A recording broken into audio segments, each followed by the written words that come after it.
Okay. Dave, for the record, okay. I called Jay Montijo and I said, okay, Jay, I know what you're gonna say when you go to cloud, because your piano's gonna go to cloud at some point. We gotta have a duplicate, redundant, internet provider, right? So we're gonna have two. It's to make sure that we've got something. Yeah. My husband's got an AT&T hotspot, so he used that, Yeah. but we will have to have redundancy because it really just, we just came to home. Is this why the meeting's not at town hall? No, not town hall because of the complaints we've had there as far as being able to hear on Zoom. You can hear better in this room. It's a little bit better constructed as far as that goes. I don't have to call Cleveland. So we're trying to do this until we can get town hall figured out, which we think we've got figured out. So planning board is going to be the guinea pig here on the 23rd. Now they're plugging things in. So hopefully by next week. Just, yeah, right? Well, Sam is coming. Oh, yeah, good. yeah. Sam is going to host a meeting on. Yeah. And now we're ready. Yeah. Okay, so we're back. So sorry about that. Technology. This has just been a terrible day for technology. Okay, so we're back. So public comment, Ms. Shimkus. Thank you, for allowing me to speak. For family reasons, it's almost impossible for me to come to these meetings, so I just thank you for allowing me.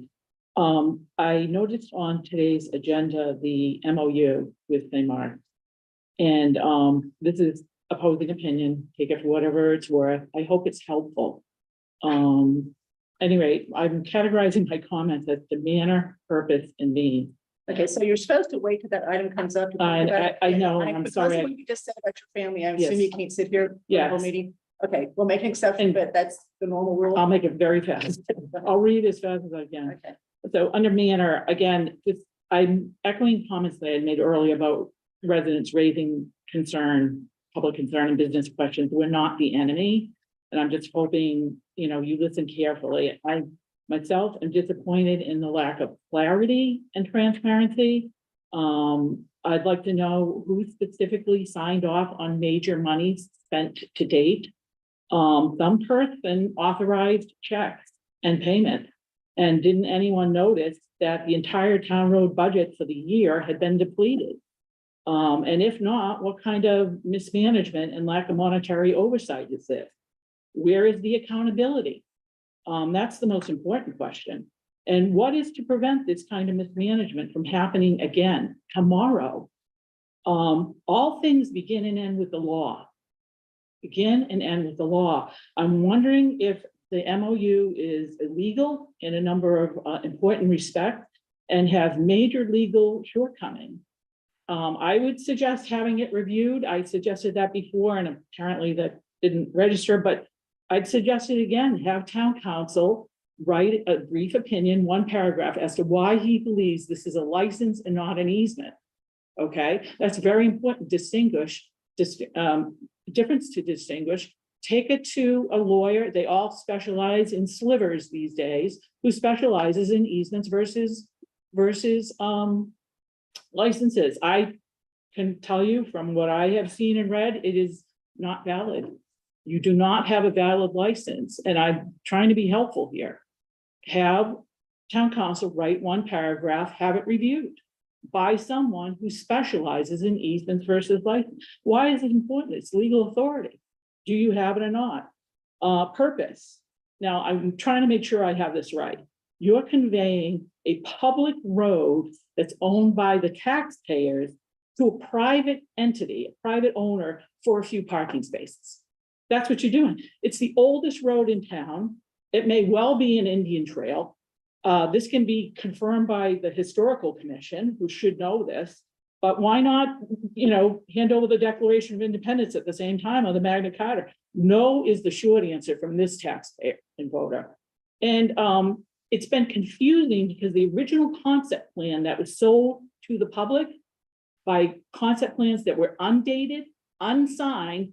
I've reviewed plans for 35 years. I've never seen that in my 35 years, okay? And not footnoted, okay? All done purportedly, allegedly by VHB, depicting land as owned by the town that wasn't owned by the town. It was confusing. And that's, I believe, was attached to the emergency in quotes, application to the state for a grant for funding.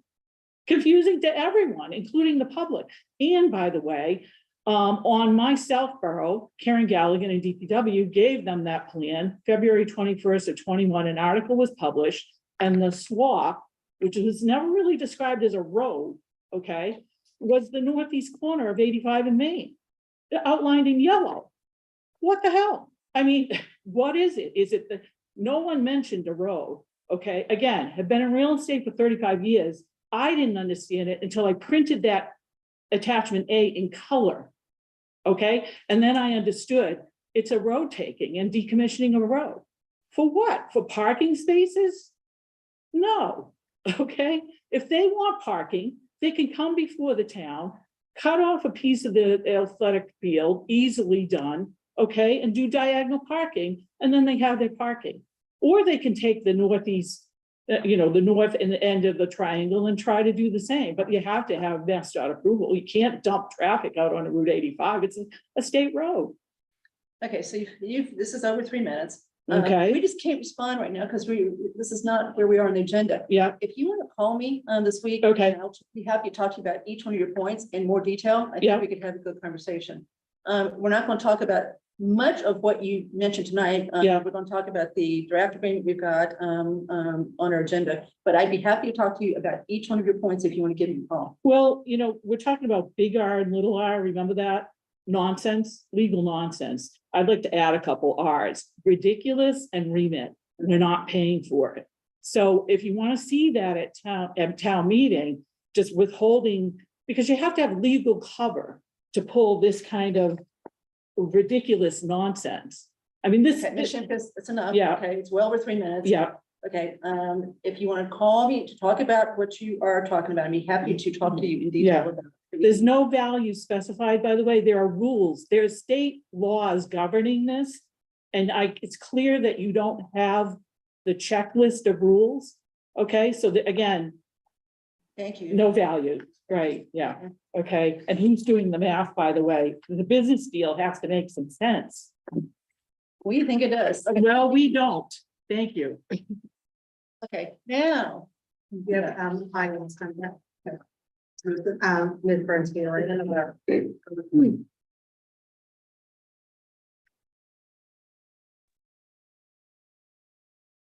Hi. Am I there? About the part right now, we're going to talk about it when we get to it. I let Ms. Shipkus talk because she's got a family issue that makes it hard for her to come to these meetings, so out of courtesy to her. No, yes, I understand. So if I have a question specifically about a couple of items on the MOU, we can discuss that when you are doing that. We're not voting on it tonight, we're just going to discuss it. Okay, that's All fine. right. Okay. Nope. Okay. All right, now come on. Okay, so that's it for public comment initially. Okay.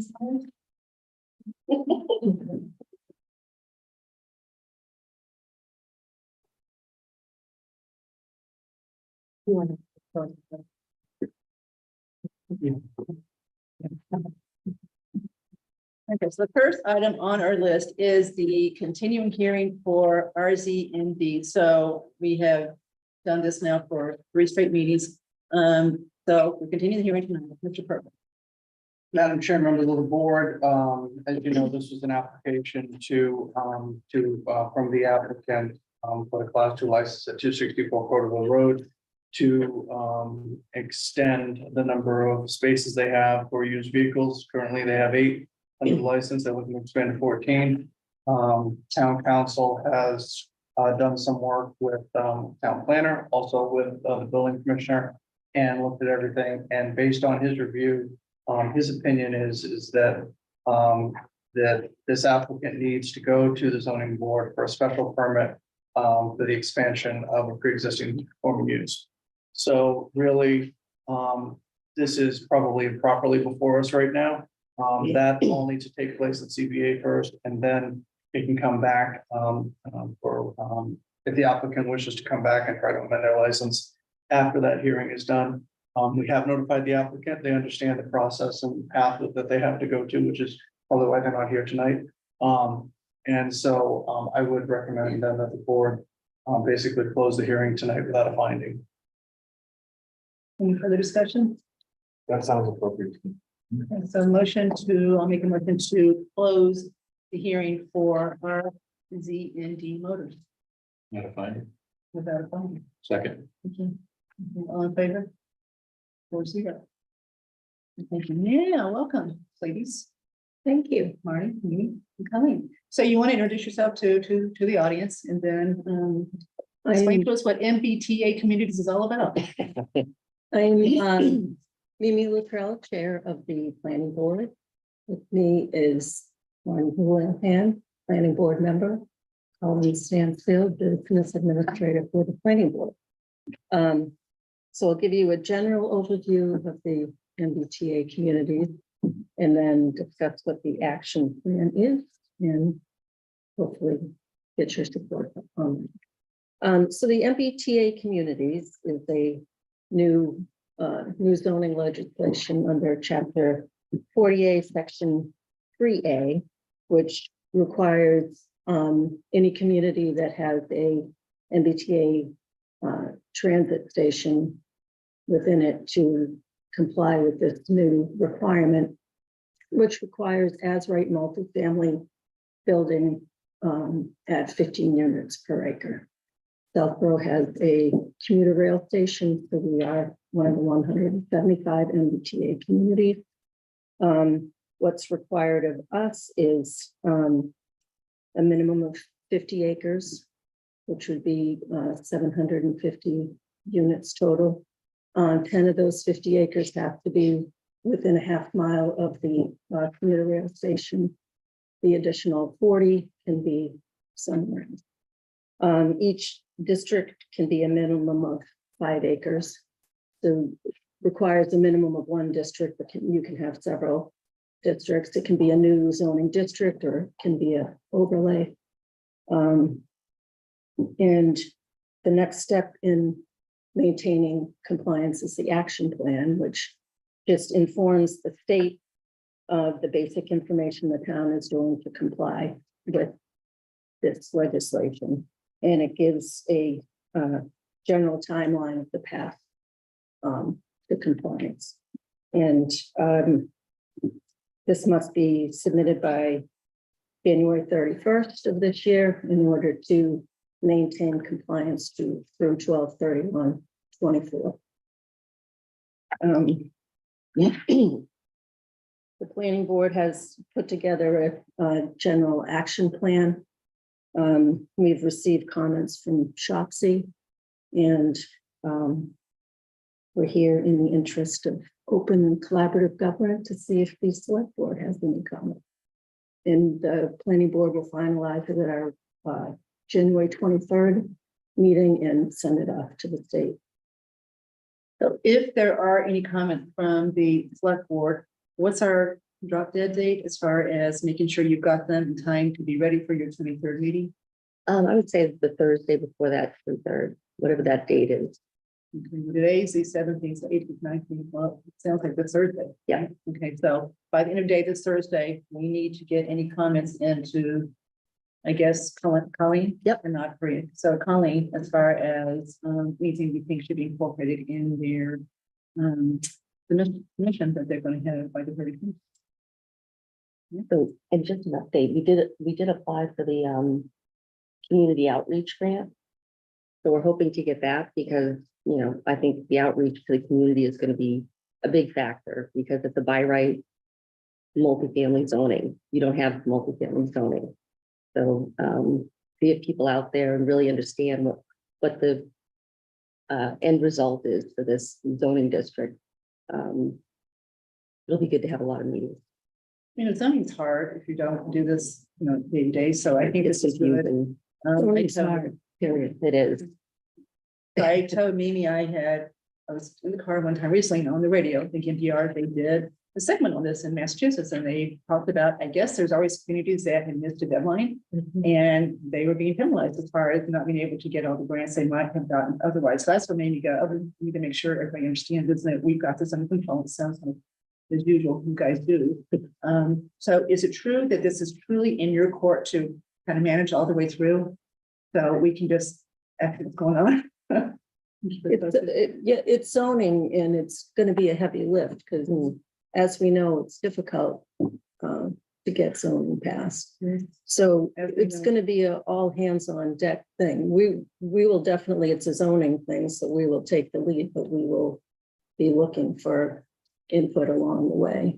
And What's our next support. deadline once we get past 12/31/24? That would be, in our action plan, we list, annual town meeting of 24. And with the hopes of having something passed then, and if it doesn't pass, we will still have a special in the fall. That's the next big deadline. We gotta wrap it all up. And you also applied for another grant for So the, technical assistant. yes, the technical assistance, we're already talking with, Bowler Engineering. They're gonna be our technical assistant, for creating the map and hopefully some of the language. And we've only had one meeting. It was really kind of just a meet and greet, really. So just to be clear, you know how time flies, right? 24 sounds like it's way away. It's just Oh, I next know. year. So you're saying by either the annual town meeting or if we have a special, you really need to have all the proposed changes to the zoning bylaws ready to be passed? I think, I think it'll end up being a new district, you know, Or an overlay. or an overlay. And importantly, I think we've added additional funding into the budget that we'll be discussing this month, I think on Saturday, to be able to supplement anything that we don't get in grants, because I do think this will cost the town and we needed to be advanced thinking about that. So we did put some money in the budget to be able to ensure that. So I'll be at that meeting defending that budget. So, When and do you expect to hear about the grant application? well, we already got the 20,000 for the technical assistant. Okay. And it's the outreach, that just came out last week and we jumped right on it. So it wasn't that long, I think maybe a month before. They really want to get these things moving, and they've only had about 51 communities that have been applying for the grants that I've been applying for. Every single one of us got one, but Okay, Chelsea? Thank you. Thank you for coming tonight to talk about this. Will Bowler be helping you determine whether it should be an overlay or a new district? Is that kind of step one, or I think, what are they gonna? I think identifying where is the primary thing right now, Okay, and then how we handle it. You know, there's so much development, there's no raw land really out there that an overlay is likely. okay. And obviously there'll be different phases of what you have to do in order to get this to town meeting. So hopefully there'll be more grant funding available, for you to continue that momentum. I'm assuming we'll have to do something similar to what we did for downtown with, getting help to actually make a new Make district, the if that's what it is, or to develop Right. the overlay piece. So, thank you for all your work on this. I know this isn't something much. Thank you. Dan? Yeah, I got a few comments here. I've actually attended some of the state webinars on this thing, and I've been astonished by the lack of sympathy that the state has for what I've heard of very good cases for this thing. As you folks know, just for the public, the area is a half-mile circle around the MBTA station, which is 50 acres. And ours actually happens to have half of that land in Poplar. And other towns have similar circumstances, and there's been no recognition of that, to the best of my knowledge. And I know that they put out some initial guidelines or rules initially that were extremely harsh. And then they modified that and it got better, it allowed us more latitude to put some of the housing other places. Are you aware, are there any other sort of modifications of the guidelines underway at this point? Or are they thinking about that stuff? No, Basically, they're finished modifying the stuck with what guidelines. we have now. We're stuck with, but they did, so the only thing that changed for Southborough is that only 10 acres Yeah. had to be, and that's Yeah, that's That's huge. That's a Yeah. lot better than Yeah, 50. very good. And then like smaller towns, there were a lot of big changes, Yeah. because some of those teeny little towns, 750 units, that's Yeah. like more than they have in the town. Yeah. So, yes, But we can expect no additional relaxation. I think we've seen all the relaxation orders. Although there may be a little in the acceptance of what people come up with, there may be a little bit of wiggle room in there, but as far as the guidelines, they're set. Okay. Disappointing, but believable, given what I heard from state folks, though. And then there was one question in the write-up that you provided here, is that question of overlay district. And just for the record, I'm a big fan of the overlay approach. I think that gives us a lot more flexibility. Why? Explain why. Because if you had something that's tied to the current zoning district, that map is fixed now. So changing the zoning district zoning map is a huge deal. There are many people who will be very concerned about that because it affects, people's property. property. They can do What it. it would make is if you put an overlay district, say right down here where the main street is, the underlying zoning stays the same with overlay. Mhm. Whereas if you just make the district, everything that was there that was legally built becomes pre-existing non-conforming. And that's an issue with property values.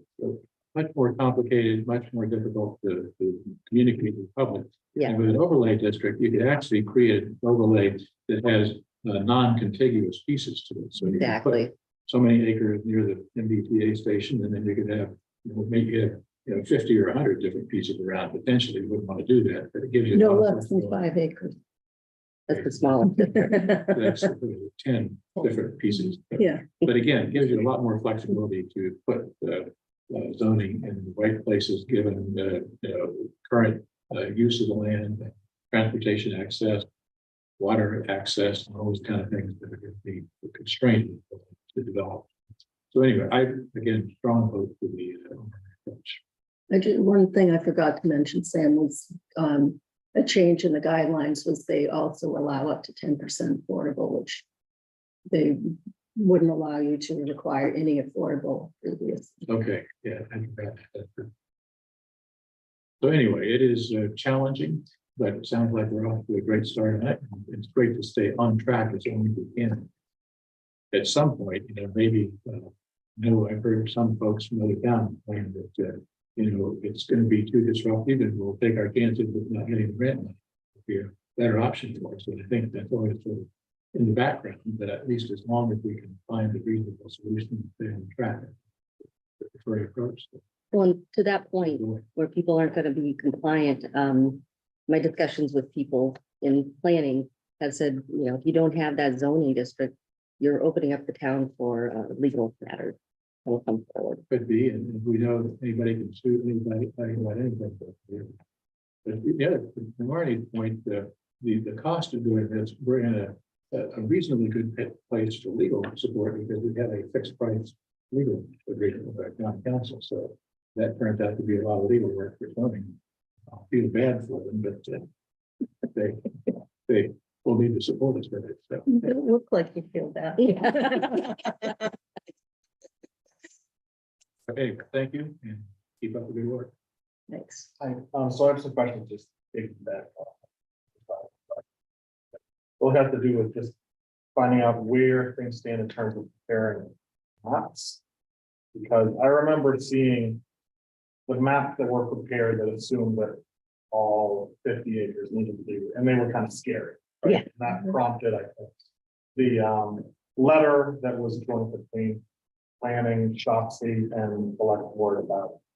And I actually think that, I mean, we were kind of a really outstanding example of why some of the, you know, more the flexibility should be added. So last I remember hearing of this, I remember Sarah Hawker was at a Shopsy meeting talking about she was maybe going to help if you needed help about preparing some of these alternative maps, but it sounds like you also have Bowler involved, so just wanted some clarity about where that stands. And then also, it would seem like one of the a perfect place for some of the overlay of the overlay district would be, for example, the EMC parcel. All right, so you're It's a thinking big one spot, thing, yeah. and then Yeah. it's also, that sounds very good, that maybe when you said that now up to 10% can be affordable, I mean, the town's overlay district can require as a condition of multifamily housing as of right that 10%, up to 10%. So that helps, so that we're gonna do this, and there's some vacant areas, parcels around Route 9 that could be places where there could be denser development that you wouldn't be as much at risk of doing that and then being vulnerable to a 40B element. Right. Yeah. Well, that all sounds very encouraging. And we'll just have to stay tuned. Now, if you do have a 40B that comes in and goes into that district, that will count. Yeah. And we're pretty close. It's Yeah. 70 minutes. So the 40B would then have 25%. Yes, we just can't require it, Understood. The 40B requires, it. right? Yeah. so I don't know how that would 40B work. requires what? 25% 25%. affordable. See, I think this is a conversation we should have, because the 40B will bypass local zoning. So they wouldn't need the district. Right, but we just need to form the district. It doesn't really matter what happens there. But it might be interesting to have overlay district that provides incentives for partners.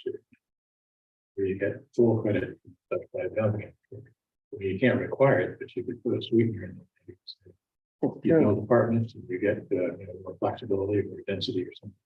But if you're gonna have as much density as they're trying to get here, how can you not use apartments? That's what we think. You have to. Right. Exactly, 15 units per acre. So That's what here's they're a looking little update that Marnie will be interested in because she's part of this call. So EMC has officially marketed the residential part of the property as a potential 40B. The marketing materials out, this Yeah. people very interesting. Right. To the Dell EMC, so, but it's out the door. So they are actively marketing that piece of it as far as potentially being 40B. And then the other comment is, select board did allocate $8,500 to Shopsy from the ARPA money, specifically in part for the MBTA communities work. So you do have, I mean, there is some help that Sarah should be able to provide you because that's why we voted for that $8,500 in part.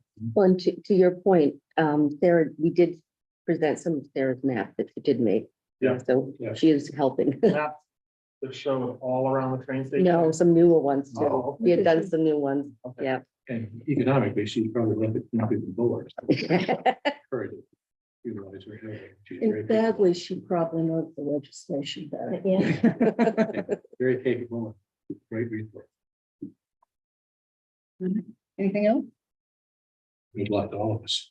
Seriously, thank you guys for coming in tonight. It is always so nice to see you. Oh, good to see you too. All right. Thank you. So if we don't hear from you by the Thursday, we're Our deadline. doing it. Yeah. Everybody's gonna- we can have individual comments. You're not going to. Okay.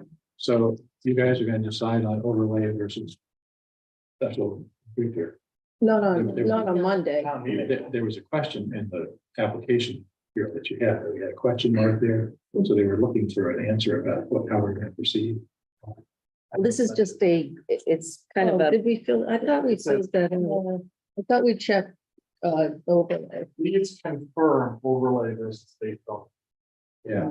and we hadn't done enough work to know yet.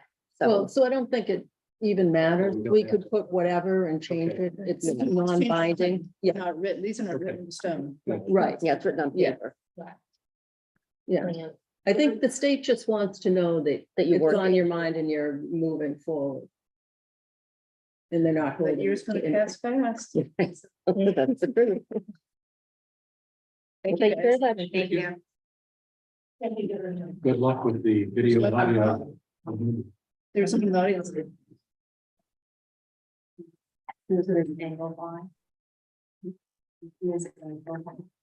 Okay, so can you bring, Hi, Hi. can you hear me?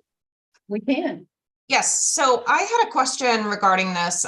Being a homeowner within that half a mile radius of the MBTA station. Can you So introduce I'm yourself? just trying- what was that? Introduce yourself first. My name is Laura Engel Vaughn. I live at 198 Woodland Road. Okay, now go. Great. So as a homeowner within that half mile radius, I guess my question is, with this new legislation that obviously, as I understand, affects zoning within, which would be my neighborhood, does the legislation also require the development of multifamily units within that radius? No, the legislation requires that the town adopt a district or several districts or an overlay. That are by right, which means they're allowed to go in there and build dense units. Great. Thanks. That answers my question. So we're not required to build the units, but the land needs to be zoned in a way that if someone wanted to go in there and do that, they would be able to. Yes. Yes, Wonderful. but we don't know where that is yet and nothing has obviously gone to town meeting. No, and again, it would still go through the proper planning board process. It wouldn't just get built. It goes through the reviews and public input. Correct. Great. Yep, that was my question. Thank you. All right, thank you, ma'am. Is that it? Okay, so the next item on the list is there are two proposed changes to bylaws that are being proposed by the Conservation Commission for our town meeting in March. That we have a really nice summary in our packet from Melissa Dancer from Concom.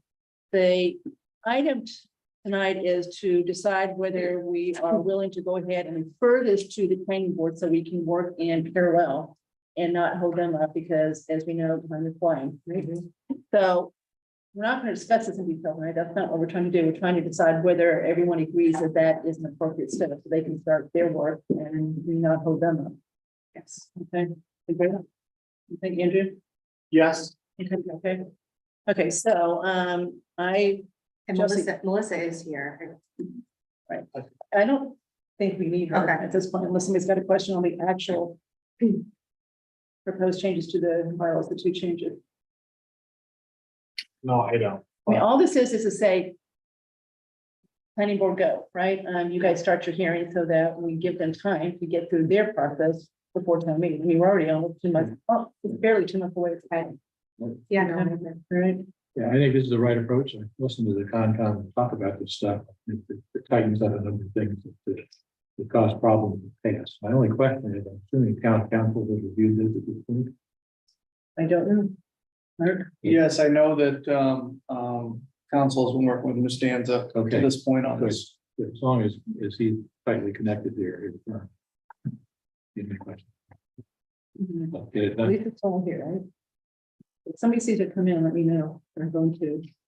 All right, so I'm gonna make a motion for the select board to refer the proposed bylaw changes from the Conservation Commission to the planning board.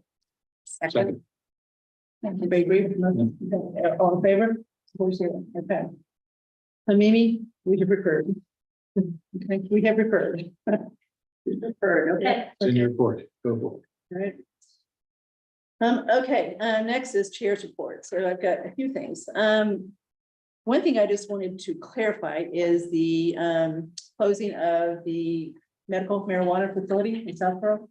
If you read Beth Milo's blog post, everything was accurate there, but she omitted something pretty big, which is after 12/31/22, even if they were still open, we were no longer going to get any payment from the community host agreement because of the law that was passed in the fall that Baker signed and come back here, so look at Senate 3096. And that basically said for medical establishments, you can't do this anymore. You can't require a facility to pay you. The only you can do is ask them to reimburse you for any expenses that they directly cause. So I talked to the person who owns the local one. Her family owns quite a few of them, and she's really she's great to talk to. She's on the select board of Middle, so she knows, she understands it. And she said there were no expenses to reimburse for there's nothing there. So we weren't going to get any money after 12/31/22 anyway. So the idea that we've lost money for this is incorrect. Law was going to take care of that. Now, retail are still going to get their 3% payment from the state because there is a sales tax on retail marijuana. So that goes to state, the state thing kicks back 3% of that to those sellers, but that doesn't apply to medical. There's no tax on the medical marijuana sales. So it didn't apply. So we basically were going to get nothing anyway for 12/31/22. So we haven't lost any revenue because you're moving. We've lost revenue because of the law change. So I just want to make that clear because that was not in her post. Okay, Either way. either way, yeah. So, I mean, I hate to see a business leave, but no, there was going to be no revenue out of this after the end of the year.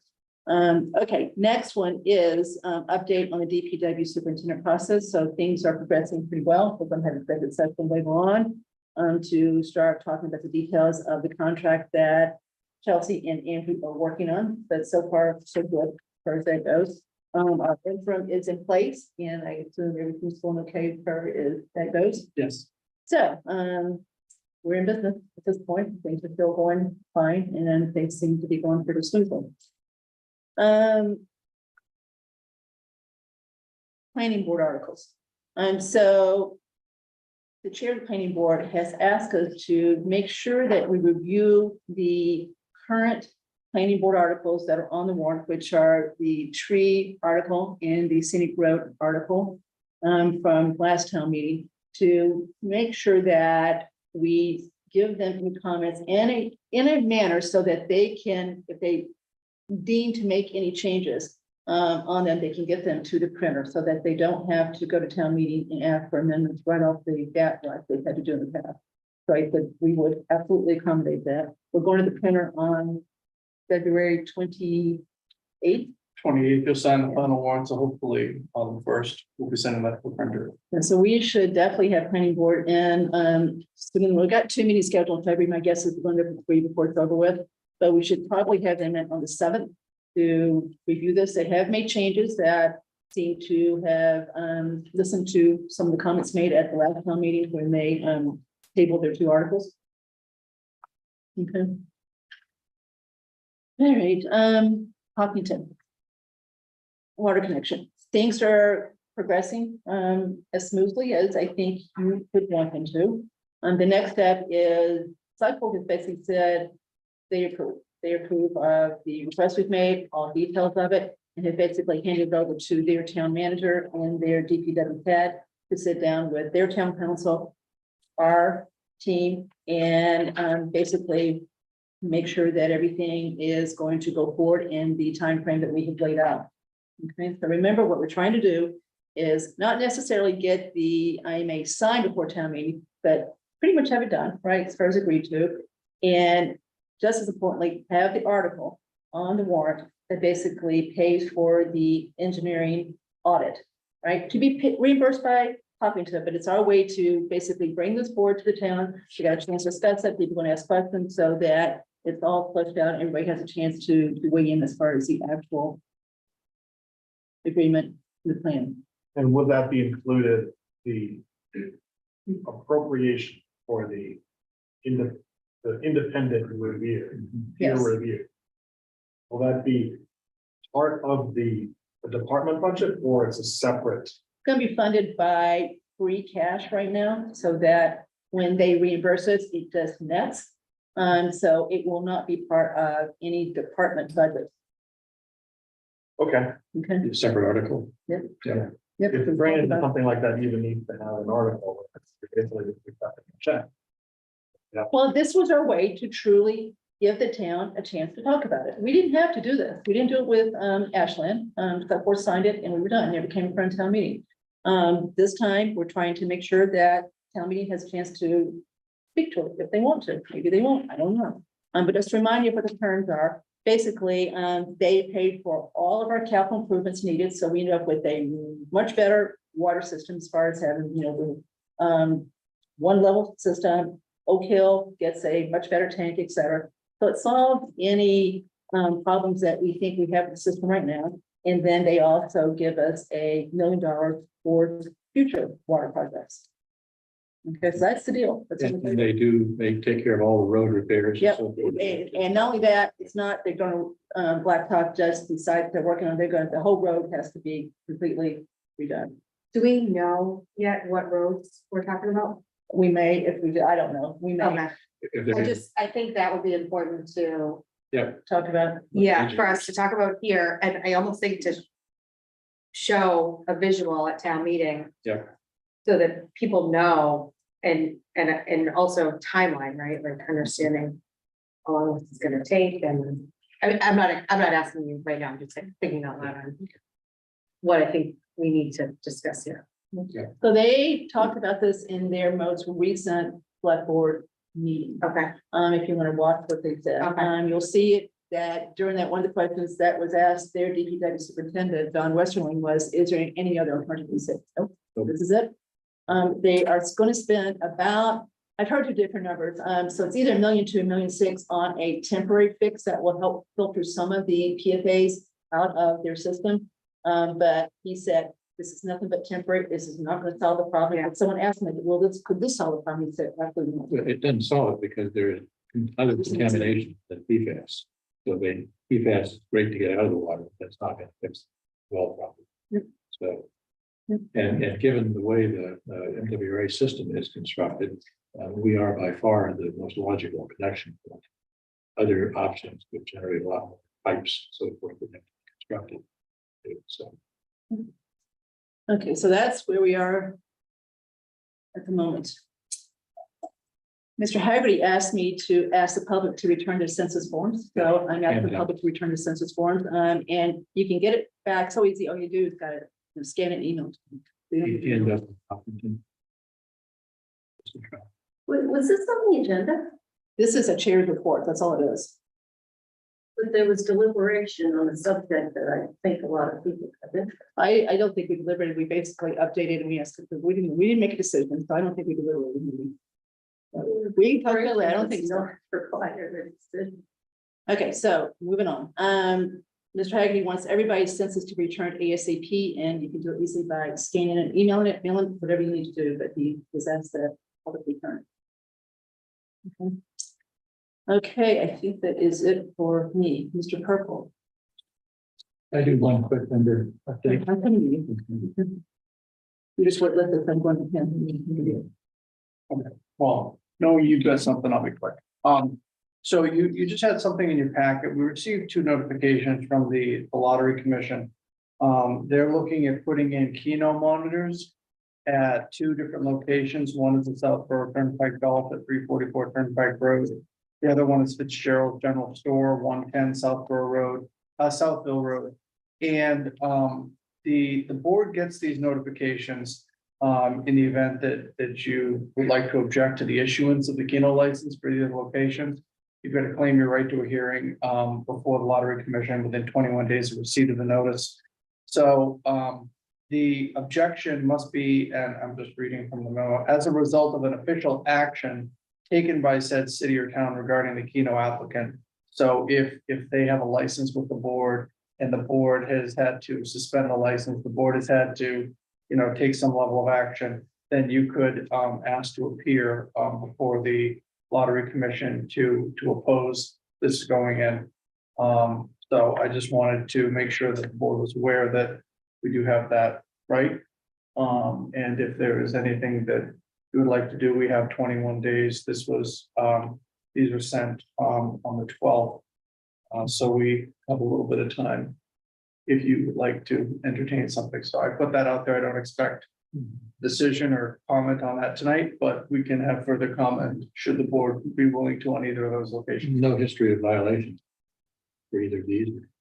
No history of violation from this board, but I believe that for one of the applicants, for one of the locations, there's been issues with Board of Health that I think need to be understood, Okay. and whether or not this board feels that it rises to the level that you want to ask for here.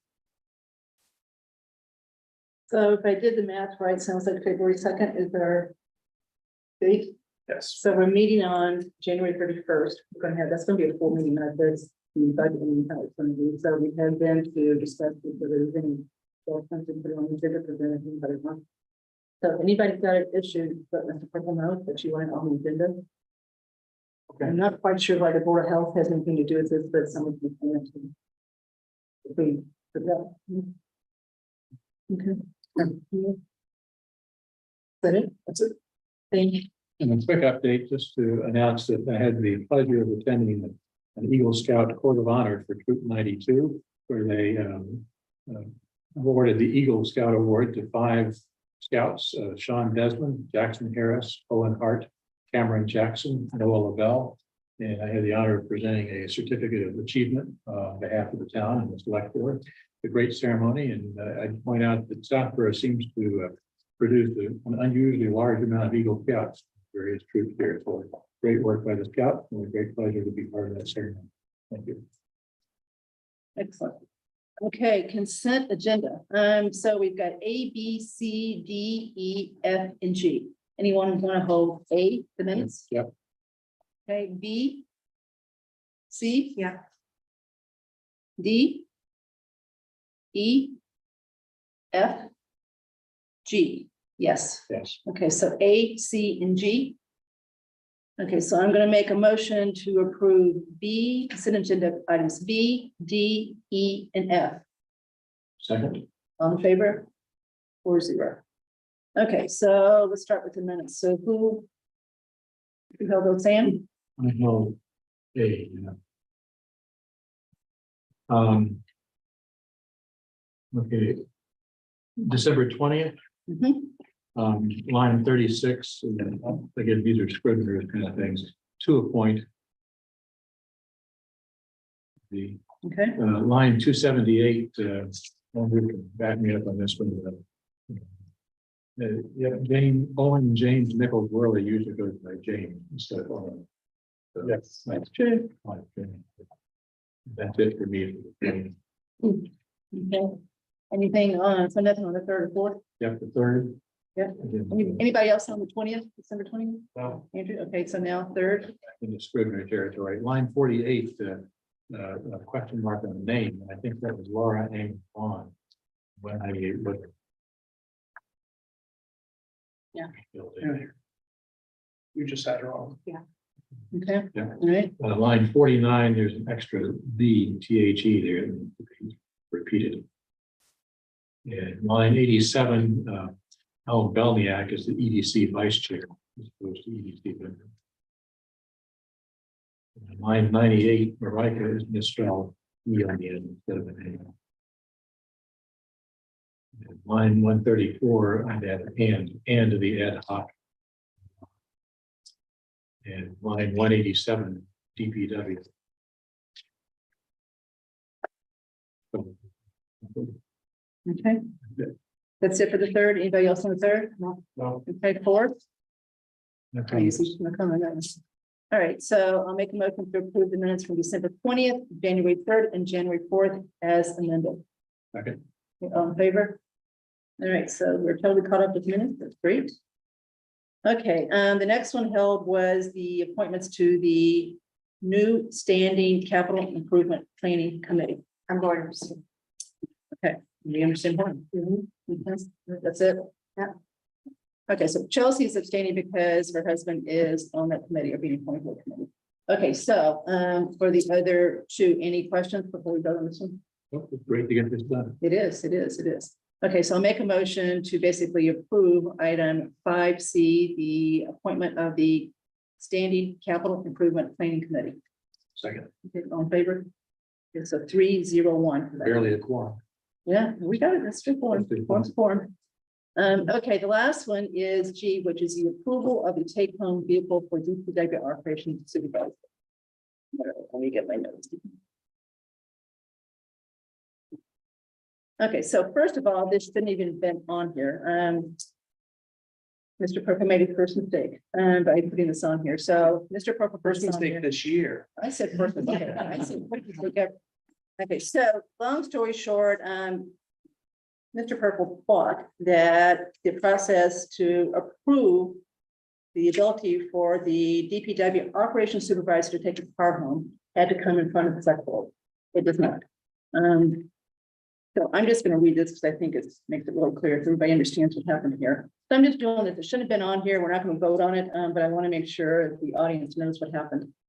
Okay, so the DPW operations supervisor position was created in May 2020. Second month of the pandemic, right? We keep that in mind. Right, so still got it done. Because it involved an added responsibility to an existing union position, it required negotiation with the DPW union. On May 19th, 2020, Karen Galligan met with the board of executives, met with the board in executive session to review and approve a side letter with the union creating the position. The side letter was approved by the board unanimously 5-0. So I think Lisa and Sam were on the board then. One of the conditions of the side letter was that the operations supervisor would be provided a take-home vehicle. So by approving the side letter, the board has already approved the use of a take-home vehicle for this position. While I was right that the approval of the vehicle was never sent to the board for approval, it was not because of an oversight on the part of Ms. Galligan or anyone else. And I'm reading this because in the packet that went out to the public, it said it was Ms. Galligan's oversight. So I just want to correct that it wasn't. Okay. Simply because it was already done through the board's approval of the side letter with the union. Then Mr. Purple apologized because he made his first mistake. I do want to point out that the attached side letter, which I'm going to read the pertinent parts of in a second. The attached side letter was anticipated to be incorporated into the new CBA effective July 1st, 2023, the one we just signed last year. And it was an oversight on both parties that it did not happen in the last round of negotiations. Labor Council believes that the language of the side letter remains in effect until it gets added into the CBA officially, or the two sides agree to do something else, which we have not.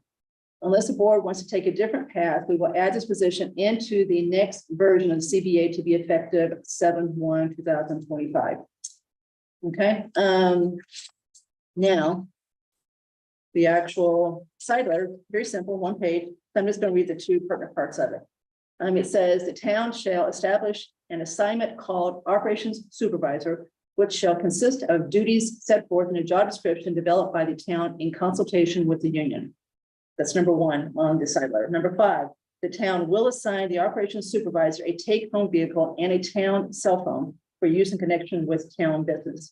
So I think it's pretty cut and dry as far as where we are at this point. Mr. Leroy is the person that holds this position. He has been taking a vehicle home, and right now he is driving Ms. Galligan's old vehicle. So the only thing I think to discuss in the future, once the new DPW superintendent is seated, is which vehicle is appropriate to assign Mr. Leroy, right? We want to take into account the cost, et cetera. He deserves a vehicle, but we'll talk to the new superintendent about that because I assume he or she will get the vehicle that Chris is driving right now, so we can find another. vehicle. Okay. Any comments, any questions?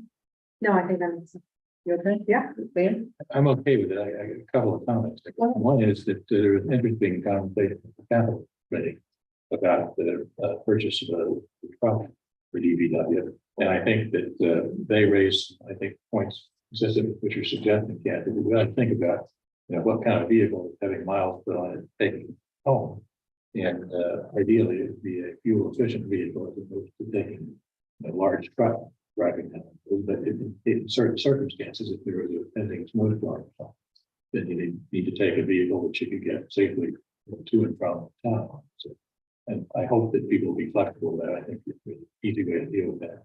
My second thing is this whole issue can be back to the policy again, which I vaguely recall, but didn't really hadn't read in a long time. And it's pretty clear in there that the town vehicles should be lettered, having the town seal and department. I actually think that's an excellent idea just to reinforce the marketing visibility for folks seeing a vehicle driving around. It's a town vehicle and we're out the roads after things that way. I think that's a useful device, and I would encourage us to actually enforce that piece of the policy. It shouldn't be that expensive to put vinyl overlay kind of things on the car. I've done that on vehicles in the past, commercial vehicles, that expensive. And maybe, we don't know the department name for certain vehicles, that's okay. In certain vehicles, you can't letter the police undercover vehicles, for example. But to me, there's a good step in the right direction. And I assume many other towns do Oh, this. yeah. So you're talking about like for building inspector? Yeah, building inspector, facilities department, for example, as a vehicle. And again, I think it's a good use of vehicle. I've had a couple of people commenting, why are we providing these vehicles? The alternative is to pay people mileage rates for their existing vehicles. The federal rate is 60 cents a mile or something like that. So if we've got vehicles that are now used, ex-police cruisers or something that we could repurpose for people to drive locally, I think that's a very economic way to get that done. So we don't have an agenda to get into that policy at this Yeah, point, so noted as far as what you said. But again, to reiterate why Chris Leroy takes the car home or vehicle home is because he's on call. That's Yeah, what part of the right. job is. He's the Yeah, on-call yeah. person, when there's a Yeah. DPW. Okay. Andrew, any other comments? No. Okay, so there's nothing to vote on. This has been totally moved because Yeah. there was not a issue to begin with. You agree, Mark? Yes. All right. Okay, so other matters. So we're going to talk about the budget for a moment. Remember, we've got our budget powwow on the 28th all day, 8 to 5. We're going to have lunch brought in, and we're going to do pizza for the board and for advisory for us. Quick pizzas, and we've got to double down real quick because it's not time for lunch. It's going to be a long day. But what Brian and the finance team wanted us to do is to provide any more direction to them before that meeting. So departments know where things are going, right? They're not blindsided when they realize that we've got a problem here, that we've got to cut something out of this. So Brian sent you in your, we got our packet, basically 2 versions of the budget. And I'd say ignore the one that has nothing to do with the split in it because it's not realistic. I go to the other one that has the estimated split between residential tax rate or residential prices going increasing and commercial prices increasing, right? So commercial can still go up. We're saying that the residential went up 123, 16% more than whatever commercial is. So that's what we're assuming now. Last year, that's about what it was. So we're trying to be conservative because we used 12% last year, and then we ended up being short when the values were finally determined. So this time we hope we have picked a conservative estimated split. We won't know much more than we know today on March 25th.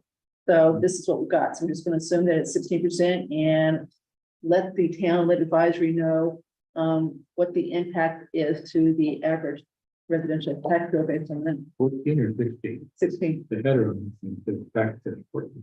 Well, it was 16. That we're going to do 16. Maybe I'm not a It's big- 16, I would say that's high. That's probably. No, he said 16 too. Okay. Next page.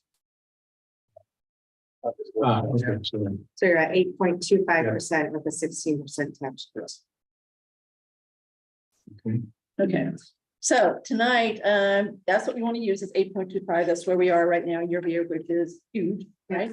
And decide whether we want to instruct the town finance committee to go back to departments, to go back and look at this, to do other things, to try to, before the 28th, bring this down further, so we kind of know what, so we know where we are on the 28th. And then we're going to meet on the 31st, and we're going to digest everything that we learned on the 28th. I just think it's too long of a day, just try to stay later after everybody leaves, 5:30, and talk about this. We've been there all day Saturday, so being prudent to go to 31st. That was going to be originally a special meeting just for that, but it's now blocking until we're going to have a full meeting on the 31st. Okay, Okay, so- Any news on the school? Yes. For them? yes. So there's a group that gets together about 4 times a year. I don't know what you call this group. So I'll take you. Budget liaison. Okay, budget, so it's superintendent, is K through 8 chair, so it's Roger, it's Greg, it's select board chair, it's advisory chair, it's Brian Valentine, Paul Sabelli, Carla, and Mark. Did I miss anyone? And Jason Olenowski from Capital. That's the group that's been meeting for a few years, right? Mhm. I mean, I've been involved since the virus, so I don't remember it not meeting. And the main purpose is really just to kind of see where the budget's going. So this past meeting we focused on 2 things. We focused on the Algonquin proposed capital project. And we focused on the school budgets, both of them, because Greg was there, you know, he could speak to both Algonquin and he could speak to K through 8, and he did. So if you turn to the page that has the school budgets on it, I'll tell you where I think this may be going, but it's definitely not written in stone, because they still have so many things that they need to nail down before they have it. They don't know, we don't know what the governor's budget looks like yet, right? So we don't know what local aid looks like, and that's a big part of some of the things that are determined. They've got to understand what they're going to get for special ed. That's a huge number in their budget. So they've got a lot of wild cards. So he said the following very tenuously. He said what he thinks they may end up with, which is a little bit lower than what we've got here, is 4% on Algonquin. Right now, we've got 4.5. And 3.5 for K through 8. Right now, we've got, I think, 3.99. So it comes down a little bit, a little bit on a big number helps, so that's by far the biggest factor. So hopefully that will bring it down a little bit if they are able to do that. So TBD whether they can do it, but that's what he's striving for. Any enrollment projection update? Yeah. Because that's helped us and hurt us. in the past. It's done, nothing was truly agnostic this year. So the enrollment percentage between the 2 towns on October 1st, which is the measuring date of 22, is exactly the same percentage as the previous year. So remember last year, ours went way up Yeah, in yeah. Algonquin for the first time. It's now even, so it's been the same 2 years in a row. Okay, overall, enrollment has gone down, Yeah. but the percentages are the same. Yep, so that 4.5% he has there is a real budget increase. It doesn't reflect any of the machinations that occur when you start factoring in the population split. We should advertise Northborough School for people. Prevent it. Increase the population. Help us. Okay, so you can do that. Yeah, I'm sure they'll appreciate that. Okay, so that's where it's goes. So if you put that in there, which I think we should ask Brian to do as another version, to see what that gets us. I'll take it down a little bit, right? Remember, every $425,000 that we take out of this, either add or this budget will reduce the tax rate. They project the tax increase by 1%. Okay, it's not 400, it's 4.5, because our budget gets bigger. So that number is going to expand over time. 425. 425, Equals 1%, yeah. So So we we have want 8 to go to 7, we've got to either increase revenue, we've got to net out $425,000 in this budget. Do you know if the 16% version at 8.25 includes the new hours across the It board? does not. So if you look, I So asked him to it take it out It completely. ties to the 2.53. Yeah. So he's taking it out completely. So this is Or really important for everybody to 2.73. hear. This is without any new hours in there. Okay, so no fire deputy, no EDC EDC. hours, no council on aging, no senior center hours. So they're all been taken out as far as what you're looking at right here. So anything we add back is going to increase this further. It's not, so there's nothing to take out. It's already been taken out. And what is what is this budget offset for 1.5, do you know? Yes, I do. know. Okay. Okay, so I'll explain it in a second. I have a question also. You got the answer to that. too. Okay. Okay, Is so that related to the? Oh, element. simply, Eversource is responsible for some repairs on Parkville Road. They want us to do it. They're just gonna pay us for it. So I'll get to how that's gonna work in a second. So it's really a nothing item. We're gonna get reimbursed, but because the way we get reimbursed and where they have to put it, they've got to show it this way. So that is really net zero, as far as the budget impact. If it's a net zero. Does that affect these numbers? Well, or does it include them? second, okay, so, let's start with, let me just start with what I would like to see done to this before we get to the 28th and see if you guys agree or disagree, see what else you have to add to it. Okay, I'm looking at you. Right? Okay, so let's start with revenue, right? So let's focus on that first. If you take a look at the total revenue line, it looks like we're only going up 1.1%. Then you go down to the total expenditures line, we're going up 4.3%, right? So there's a mismatch there, and you've probably heard me say ad nauseum, we've got to keep the other revenue besides real estate taxes going up at the same rate that the budget goes up, or else you're going to cause real estate levy to go up higher because it's got to absorb that difference, right? So you want the other stuff to go up if you can. Some of the stuff we can't control. We can't control what the state's going to do as far as local aid. It is what it is. They've got it flat here. We should get some money out of that. And we should know before town meeting, at least what the governor's going to propose. Legislature won't vote on it until May and June, but we at least know what the new governor will propose for that. State is truly awash in money, as Chelsea and I heard from our representative last week. Jim Montgomery goes, the state's awash in money, go, talk to them. And this is, for example, if you call it a refund. 62 F, yeah. Okay. Yeah, that's not gonna happen again. That 21 was a banner year for income taxes. It didn't happen in 22, it went the other way. So that's probably not gonna happen again, but they've got all this money they got a ton of ARPA money left. They've got money that came from all the COVID stuff that's still sitting in the coffers. They've got to, he said the problem is they just can't get it out the door. That's what he told us. That's the problem, is not that they don't have it. They just can't, they don't have enough staff to process applications, grants, whatever. They need more help to truly shove it out the door. So we say, go help them, give them a reason to get some of it out the door. Okay, so stick with me at 1.1. Now, the reason that's a little misleading is you got to go through and see how you got there. Remember that we put in this as revenue and as a expense, the CPA for the year. So whatever we're going to spend on CPA comes in and comes out. So that's misleading. That's always going to be a different number. So throw that out. It is what it is. It doesn't affect the budget. It's all paid for through what's in the CPA at this point. We're going to talk about free cash in a second. Local receipts. It's going the right way. This is one that Carla and Brian, understandably, and probably Mr. Sabelli, are very conservative with.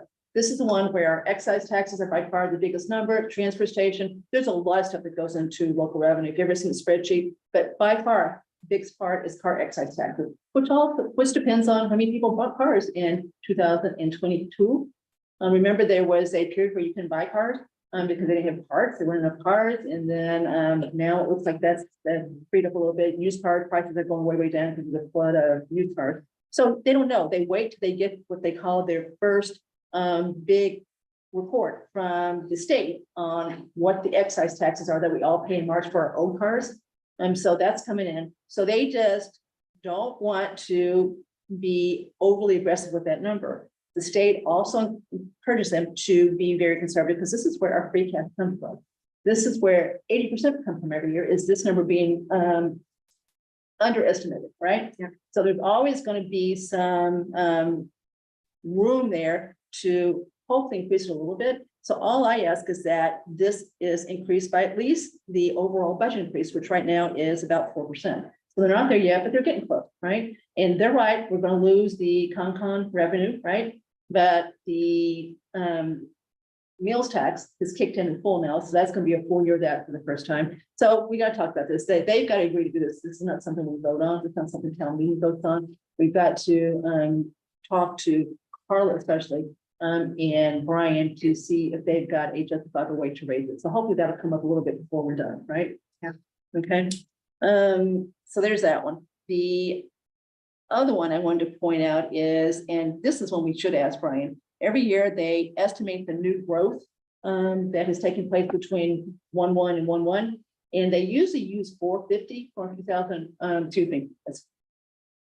That's four, so this is value, so you gotta divide that by the tax rate, so they usually use a number that's fairly conservative every year. That I can remember, the actual number that's come in is higher, you can see, look at the last 2 years, so it's always been higher. So I hope they can change that to 450, at least for now, again, every little bit helps, right? Yeah. There's not any big change we can make here, so I think we're gonna have to piecemeal this and do small things to try to get, 2 or 3% knocked off of this.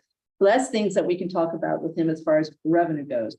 The other available, see that, and I don't have a row number here, but other available, which is like 1, 2, 3, 4th up from the bottom of total revenue. That's big because we are taking everything we possibly can out of ambulance fund. So that's what's caused that one to be much bigger than it has in the past, right? Okay. All right, so there's that, as far as revenue goes. Now, the number I think we should focus on is under town, see town budget. It's going up 8%.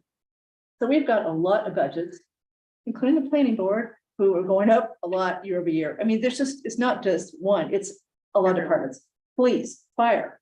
There's like youth and family services is proposed to go up 6%. So we've got a lot of budgets that are going up more than what we need them to go up to try to get this down. So that's what we've got to talk, I think, tonight, as far as what the instructions should be back to Brian to possibly try to start working on getting that number down. Do we want to say, without, a real special exception, we want that number to be 4%, 5%, and see what they can come back and do. I don't, you've got to get into each budget to know what the reasons are for it. I'm sure everybody has a good reason, so, don't know, I know you talked to police today, so I don't know if there's any room there, to cut there's a big, they're a big budget with a big increase. IT's big. I mean, there's a lot of really big proposed increases here. It's not just 1 or 2. That 8% is about $1 million. Yeah, so you take it down 2% if you got, so if you took 14 million and you reduced it by, 4% would be 560s. I'd take it down a whole percent. Yeah, a little bit more than a percent. Another very small item, pennies count, is the LED light conversion. That's gonna save us about 50 grand a year. Yeah, but not yet. And not immediately. I mean, they said 18 months, so by the time they get it in, I think we're gonna be in fiscal year 25. Yeah, so I don't think it's gonna help us on this, but if it is, it's gonna be at the very tail end of it. And so look at facilities, that's up double digits. Other operations, which is utilities, is up double digits. So there's just a lot of double digit proposed increases here. Well, and how do you cut that? I don't know how you cut utilities. Right, I mean, you don't really have a choice. I mean, the only way to do anything beneficial to facilities is if we're able to get a better rate Well, that's so for the. you got the sales budget, then you got other town side operations. utility, yeah. Yeah, so other operations is what Right. she's talking about. I don't think we can cut that because it's utilities, right? Right. We've already got a good rate on the electricity. Yeah. for the town. And so this just- Well, we do for the town side buildings, but that's through December of 23. This doesn't take into So it's the account, second half of the year. I'm sorry. this doesn't take into account, any ARPA offset yet? No, Right. so we'll get to that. We Okay. have some money there. I mean, I want to do that last, Yeah. right? Like, I Because really if we think, just apply against budgets, it's gonna bounce back up the next year. That's why you guys I know. know about doing this. I think that You get $1 this, million worth of capital. Then you. Well, we're gonna do get to your capital. stuff, We're yeah. gonna get to capital. I maybe think something we do. overall, this needs to be less than 5% with the shift. That's kind of where I'm at.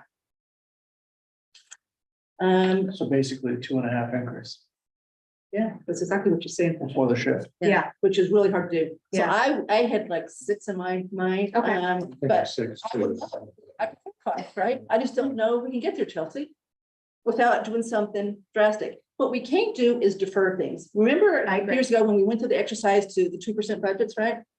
So people just defer things next year. We don't want defer. We want real cuts that are lasting, right? So if you can truly find a way to get something out of your budget that's lasting, which is really hard to do when the budgets are just mostly people. There's just not a lot to cut. So we're giving Brian a really Yes. impossible job here. Okay, I guess with everything that's in the budgets, all the new stuff, what do we really need to do? And when you say new stuff, you're talking about people? No, I'm talking about like, I don't really want to pick on anyone. So I'm trying to think of something that's like agnostic. Okay. It's not coming to me, so I'm gonna make it up.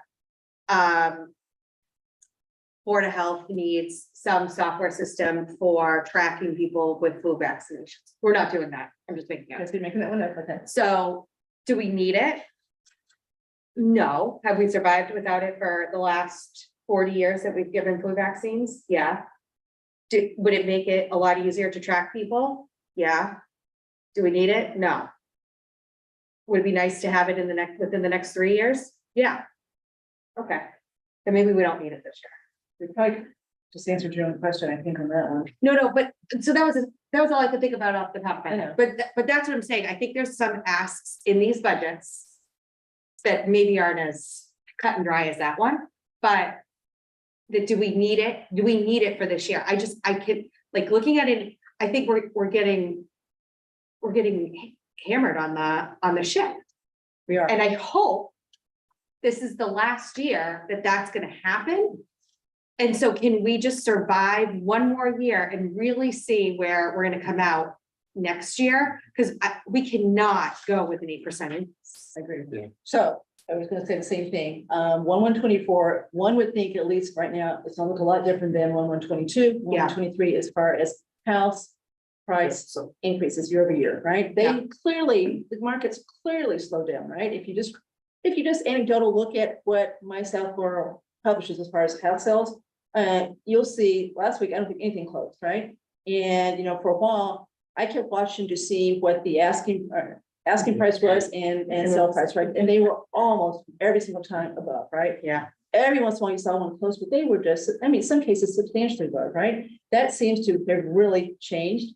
So one would think that us assuming that this really is a 2-year problem, not a 3-year problem, is probably not unreasonable, at least today, with what we know, right? And to Chelsea's point, I think a dimension here is for a particular budget item, the time sensitivity. Is it something that's critical to do now versus can we survive for another year Right. or longer? And so things settle down and we have just a normal split and it doesn't change so that whatever the budget increase is, that's what your tax increase is.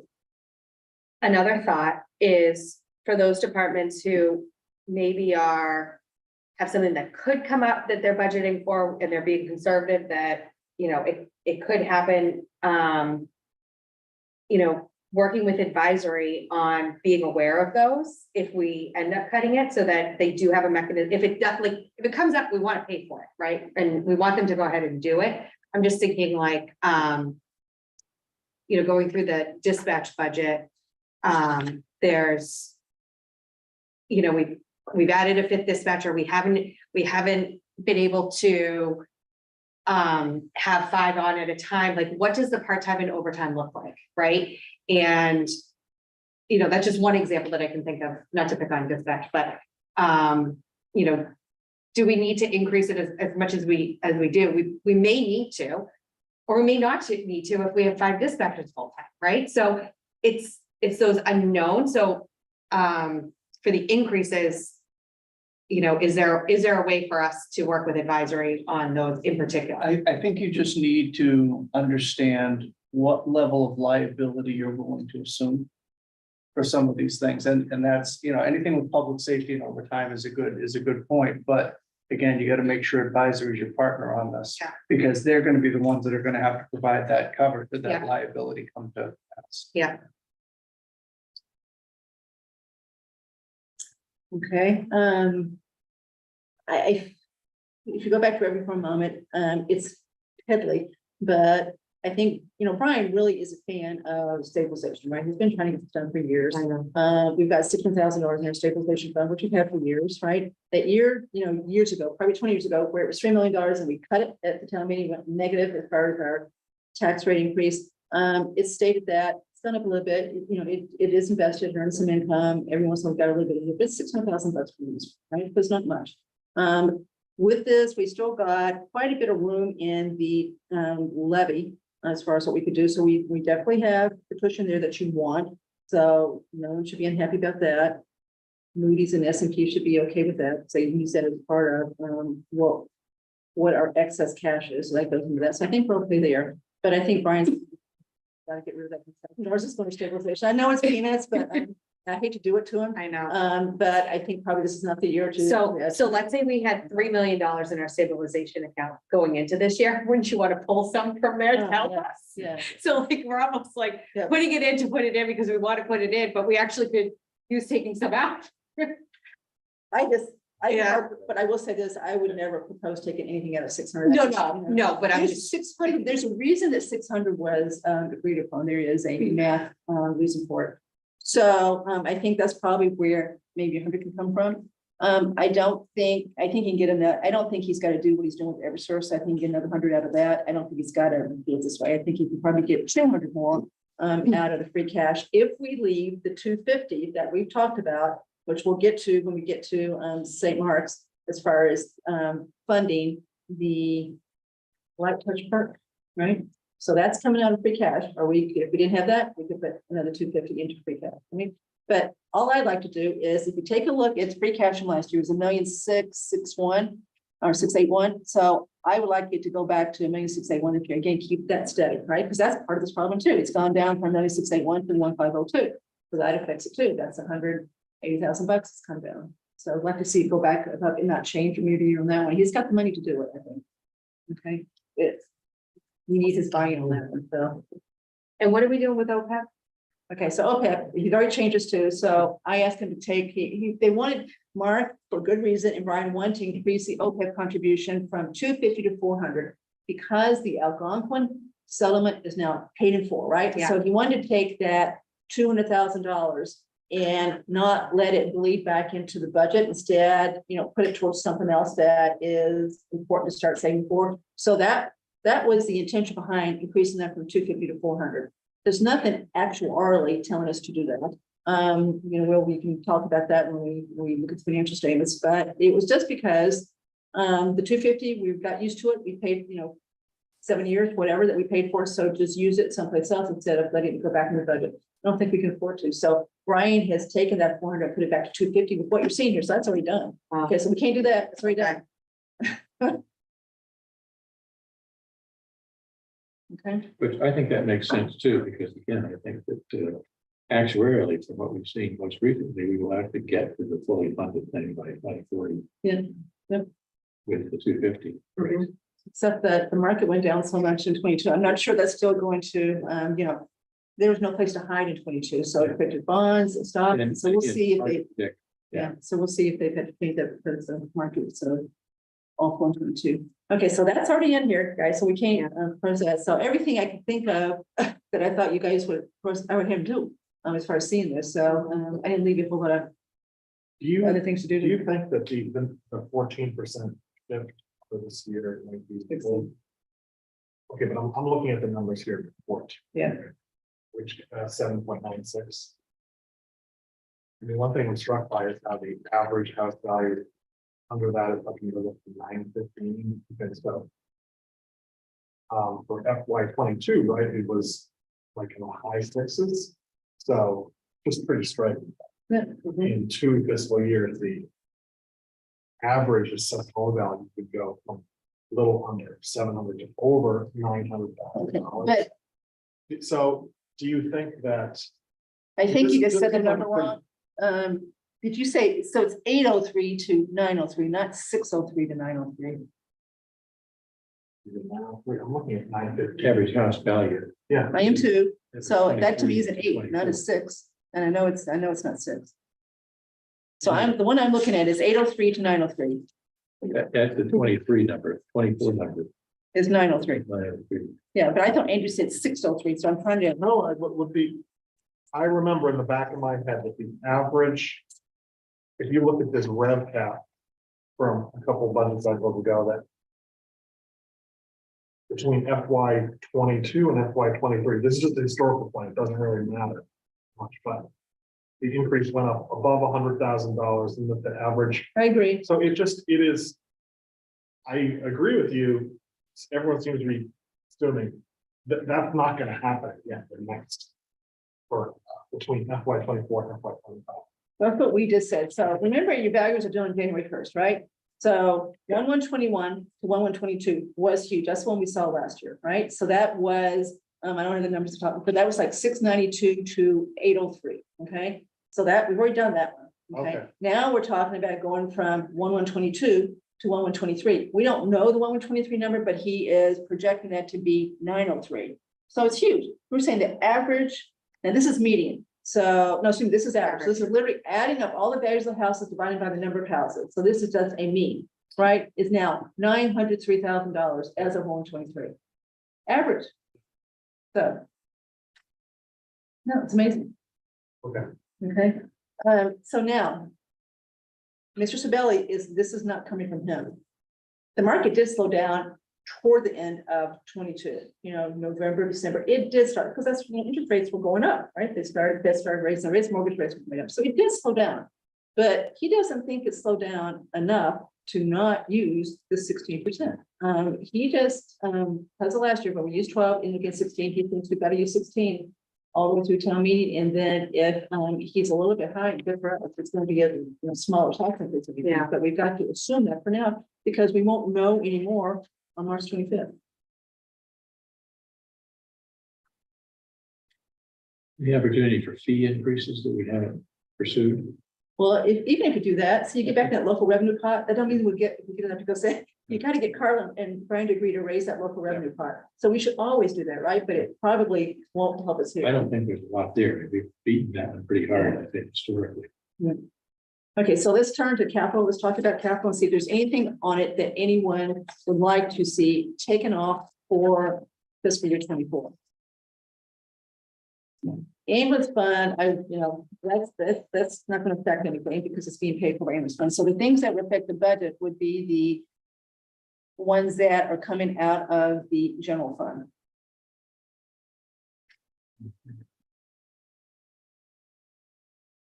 Okay, which is that yellow bunch.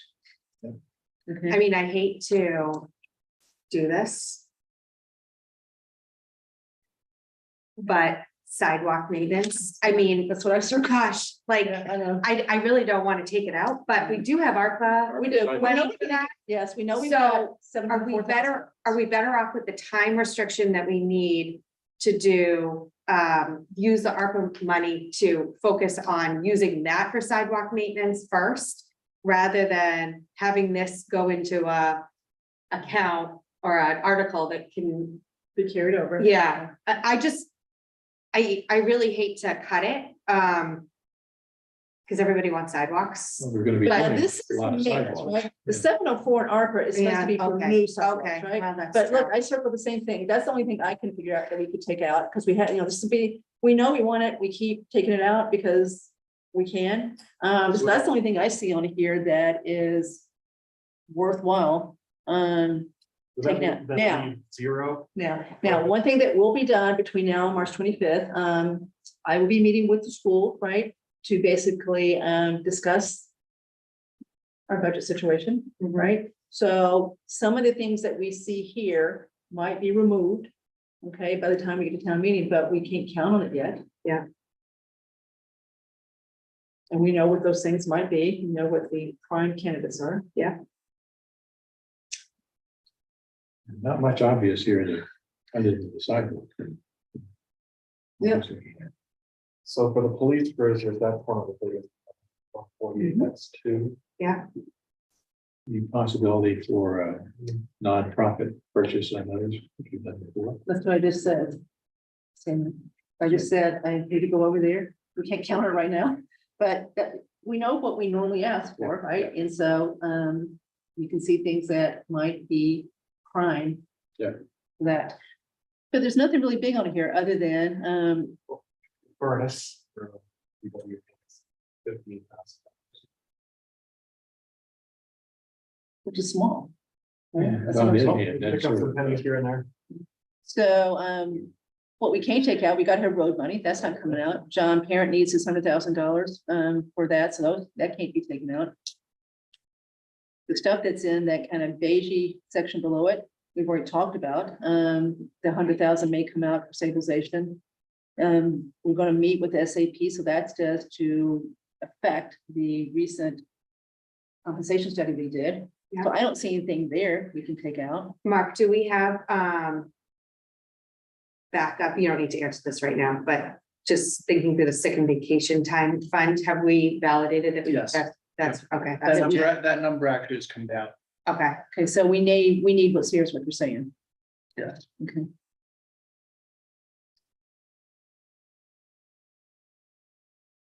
We haven't talked about, so is the aerator new on here?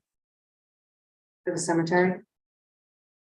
Yeah, the aerator was a little bit of a last minute item. The capital has vetted it. Did they vet it? I'm not sure the capital is really vetted this yet. There was some discussion about hopefully between recreation and perpetual care. Taking a look at funding this, because I think it benefits both. However, and Mr. Valentine could speak more accurately to it, but I think that they have declined to put money into this at this point, so. As far as the trust fund, Brian has said no, trust fund. Well, the trust fund committee talked about it and concluded that, in fact, their last cemetery has been refused. Yeah. For it, so they declined. They won't pay for So they're it passing, yeah, so I think they're passing. on the whole thing. That was what they decided.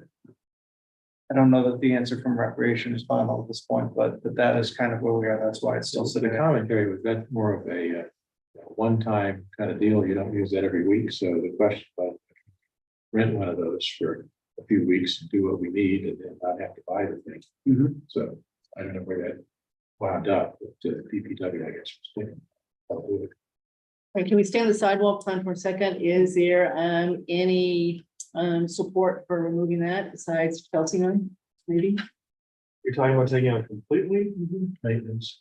and then, so if there's a pothole in the sidewalk, doesn't mean that it can't be fixed emergently. You just have to find money in the DPW operational budget to pay it. You don't have a part of. There is some money in a sidewalk article right now that hasn't been spent. It's not much, maybe $40,000 or so. Brian can tell us, but there's a little money there, but not. Is this an annual article that every year it's a? No, we've never done it. Trying Yeah, So we keep, so this is not one where we bounce up and down, like, so So it's if you not took like- it out, it's never been in there. You could then think about it again next year. If we've got 40 or so, you put 50 in here, so you got 100 to do some stuff with. Okay, now let's factor ARPA into this. Remember, we've got a pot of money set aside in the ARPA budget that is for general tax relief, right? But if you start applying that to just a budget, then next year, that Right. budget's gonna bounce back up. Yeah. So if you could find something that is we keep trying to find one-time things, right? Then that'd be the better way to do that, something that we're going to only do once. What was capital last year? Does anybody remember? About 900,000, How much? about 900, about $1 million up this year. Okay, so we could apply the ARPA against some of the capital. I want capital weigh in on this and kind of look at what fiscal year 24 or 25 looks like. Yeah. But that's where we should apply ARPA, I think, if we're going to apply ARPA is to capital. It's up this year. If next year doesn't look as bad as it, which I don't know if it does or not, that would be the way to get this down. Yeah. We got about $500,000 in that bucket, so I will take it down 100 points. Percent plus, yeah. And And if as we much, get the whole thing in here, or said, let's do half of it next year. Well, you do have to expend or allocate Okay, by end of 24. by end calendar of year 24, expend by 26, and there's some additional rules as to any payroll that you're using has to be done by the end of 24. Okay, so we got one more shot at it as far as town meeting goes. So we got this town meeting and next town meeting to, if we're gonna use it to basically say we need to use it, so. Time to- Mark, we need to allocate by December 31st. You guys. Correct.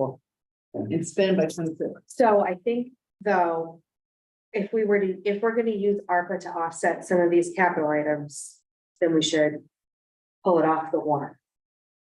Yeah. Right? Yeah, And then that's what we do, it's- offer. Yeah, it'd be gone. It's gone. as much as possible, it is a one-time kind of deal. So for example, if we to buy a vehicle every year kind of thing. That probably. Right, so not But police we're, cruisers. so, but we're in a 2-year cycle right now.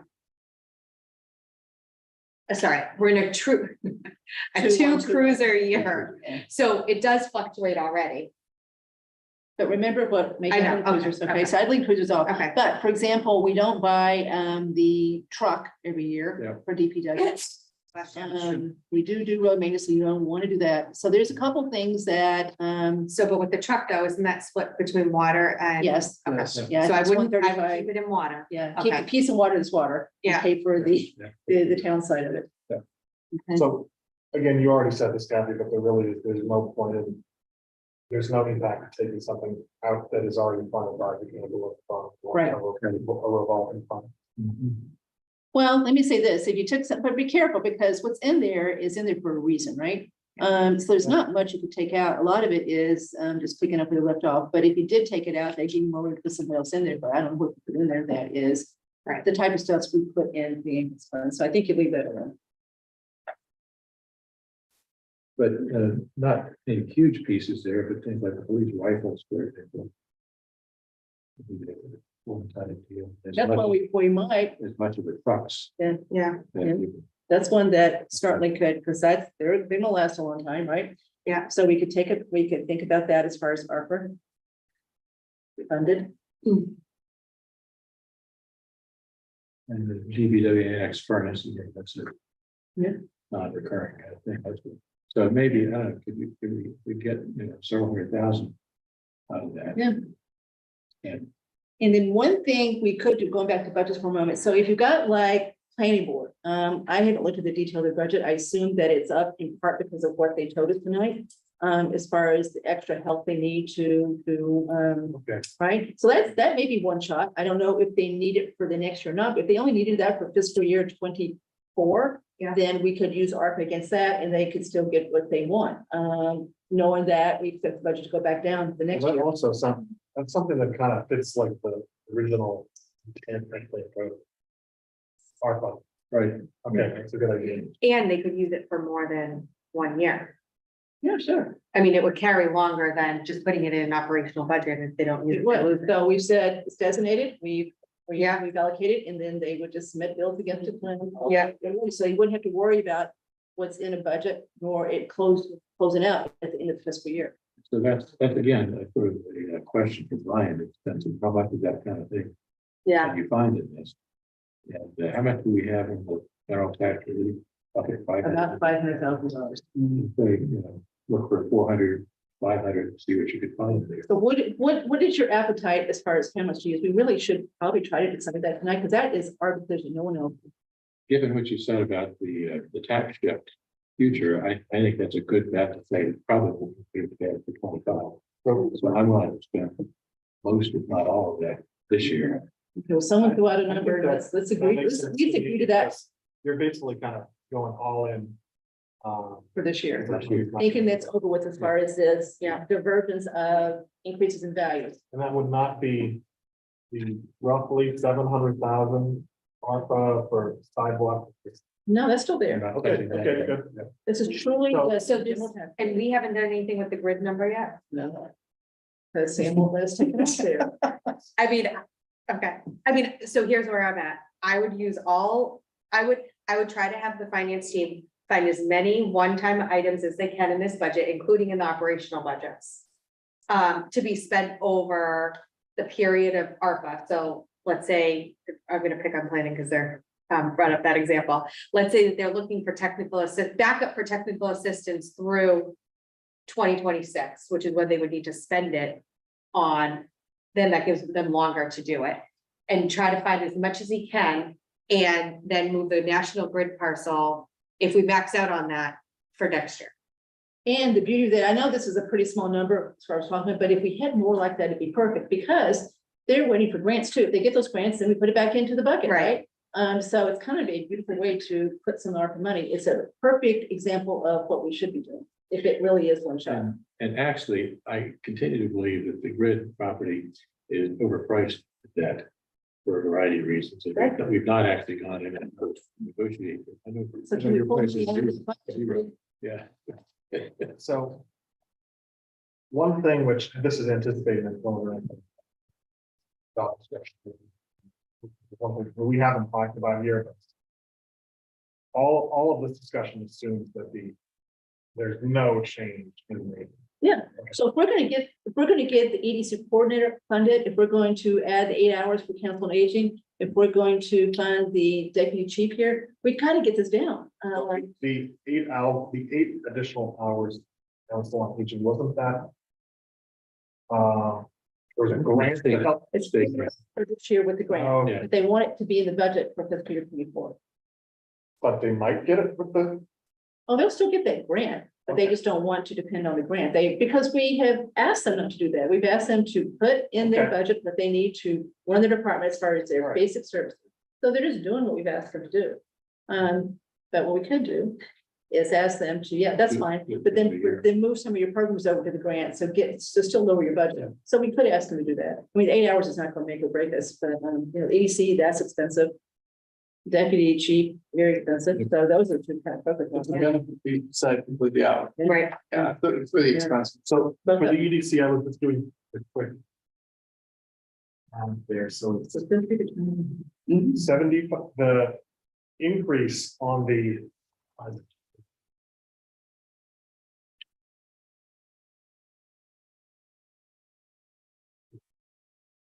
$75,600 is in there, right? The increase over 28,002 is 47,362. And then what would you say for what benefits? Another 30. Multiplied 1.3 is 61,000. Big number. Yes, it is. I'm looking at the same number as you are. But again, that one for me at least is gonna hopefully generate multiples of that. I agree. Other things that we would expect. I think there is, I know you're doubtful. I think Lisa is fine. It's fine with the position we're gonna talk about in a second, but she's still saying, doesn't mean I support doing this. But she's fine at least with describing the position if we do it. So to me, it's two separate things. Position we're okay with. Now, do we fund it this year? Can we do it? So I want to do this. I just don't, we gotta find a way to get the increase down so we can do it. And we're definitely not there yet. So, but I don't want to take something out of the budget to fund, like, I don't agree with taking out sidewalk maintenance to then fund an EDC position. I didn't say that. Okay, but I agree, we need to get it down for what we have. I don't see how we add new positions this year. Like, I don't. So we agreed, we weren't going to, and then we did. Because, they're all good cases, every one of them are Yeah. good cases, right? Alone. Yeah. You know? Yeah, in a vacuum, I think, and that's one of the discussions we have during budgets is that, in a vacuum, everything that everybody asks for makes sense. There's generally good reason, there's good value, but it's when you put everything together. It just doesn't fit in the bucket. I'm still flexible on the positions for things that I think make good sense to do. But we haven't closed that out. We're just trying to get this down so we can have a current assumption.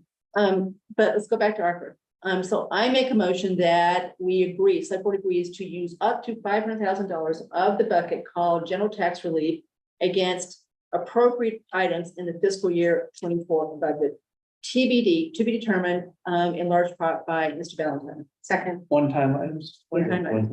Okay, right, all in favor? Okay, so that's 4-0. So that is our decision, no one else's, not advisory, not town meeting, is ours. So we've made the decision to try to use up to 500 to get this down. I'll take it down more than a percent.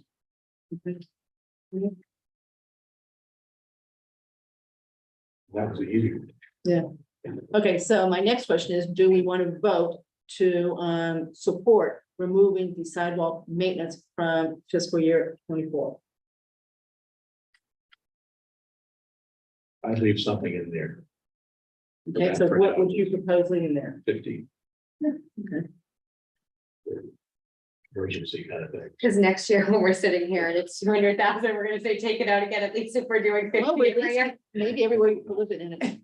I have no idea what advisory thinks on that one. So. So I think we leave it for now, Okay, but I think when we have that 31st discussion, I think we all know that could get chopped, but maybe with Brian's exercise to try to get it between 5 and 6, he knows that we're leaning towards either reducing or Do you taking it consider out. that a new item?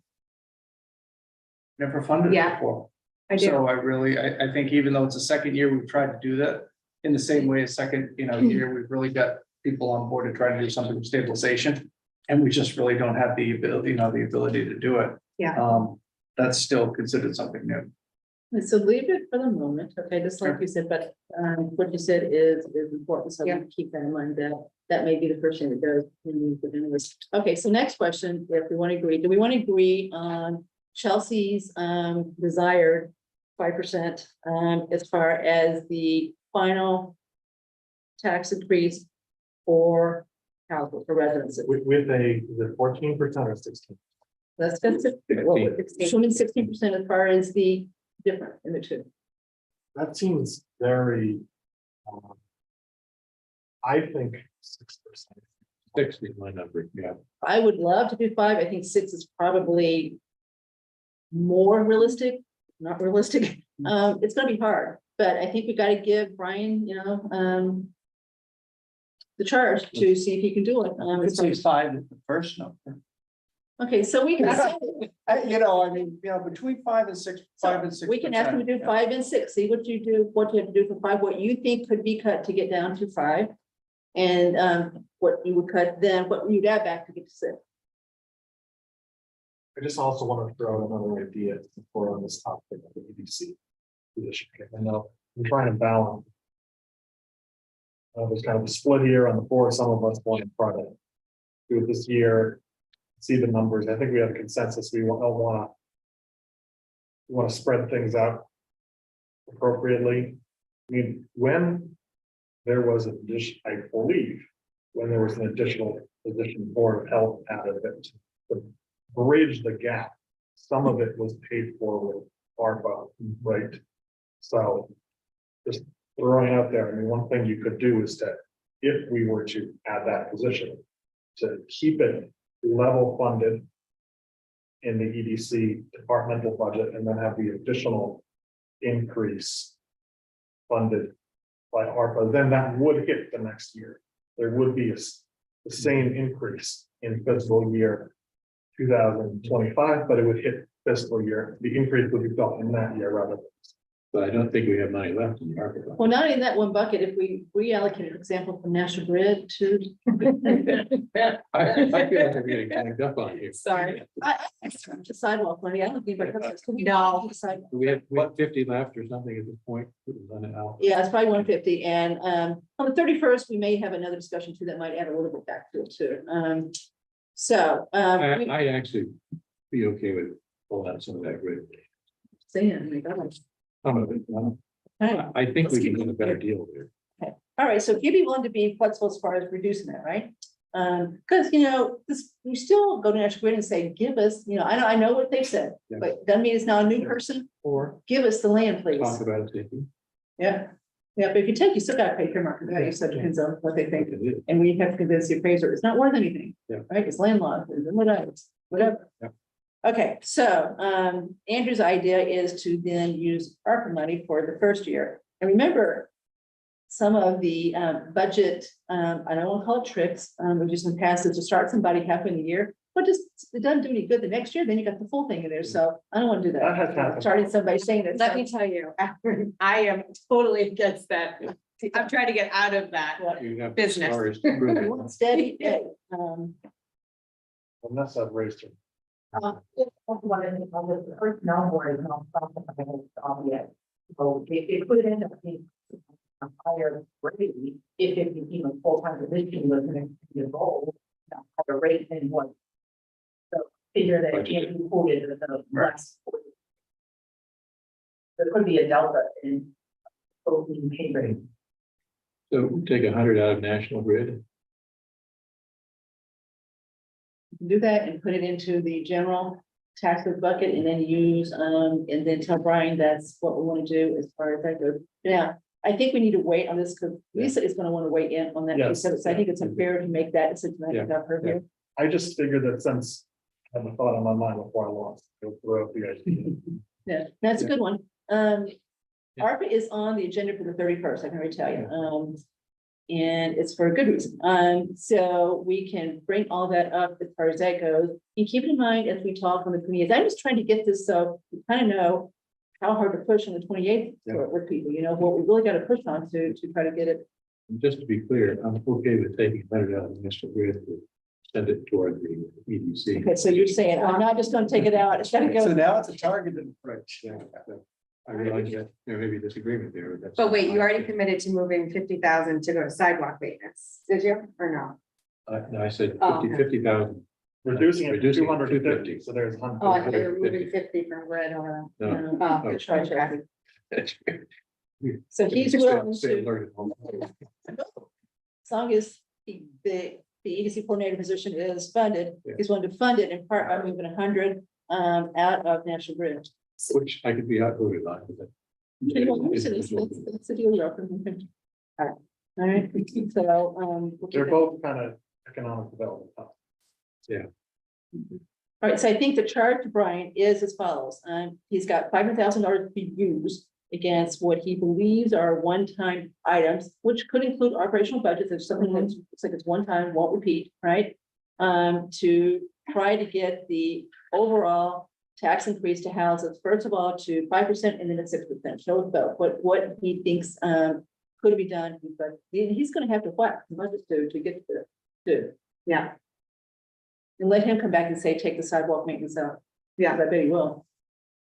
So is level service off the table?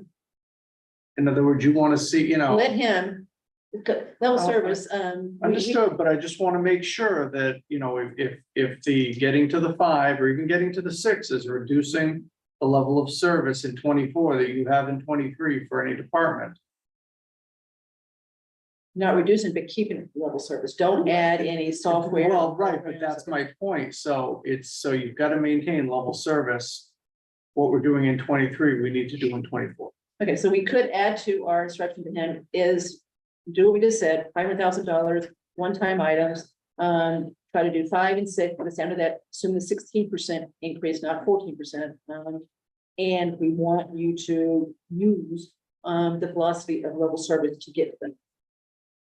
Where it makes sense. Okay, so then what would come back, if you would identify individual line items, but bring it down to this, could we be able to see what those line items are? Yeah. So for example, I looked at the IT budget, they wanted 11% more than last year, and I know it's not people, so it's got to be something else, right? That they're asking for that's not in the budget right now. And remember too, there again, there may be one-shot things that we could use that ARPA that's allocated to the Wi-Fi upgrades and or the website where we know we've got some money left over to that to offset that. So we could go there too, maybe. And would Brian have these, that the numbers heading into January 28th? Yeah, so that we know how hard to push on people when he said, we gotta do this, and then we gotta say to our departments, this is what we're proposing to do, you gotta convince us that not to do this. But if he does it, can he come with one of those nice memos that bullet points how we got there as much as possible? And Yeah. if it's 150 different line items, that becomes more It difficult. won't be 150, The but most it could be. important ones. But he certainly can do, they start, this is where we were tonight, and this is what I did to get to do what you have to do. And we still have to talk about pocket park. The pocket park is coming out of free cash right now. So that's where it is. That's why the free cash is $1.9 million from last year.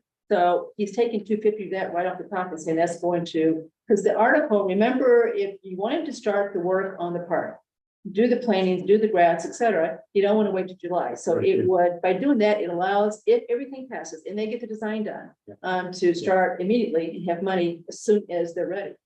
Do we think that's going to be for 50? We'll talk about them when we get to the MOU. Now, explain where the 250 is coming from. So we don't know yet, but I'll explain why there's hope to be.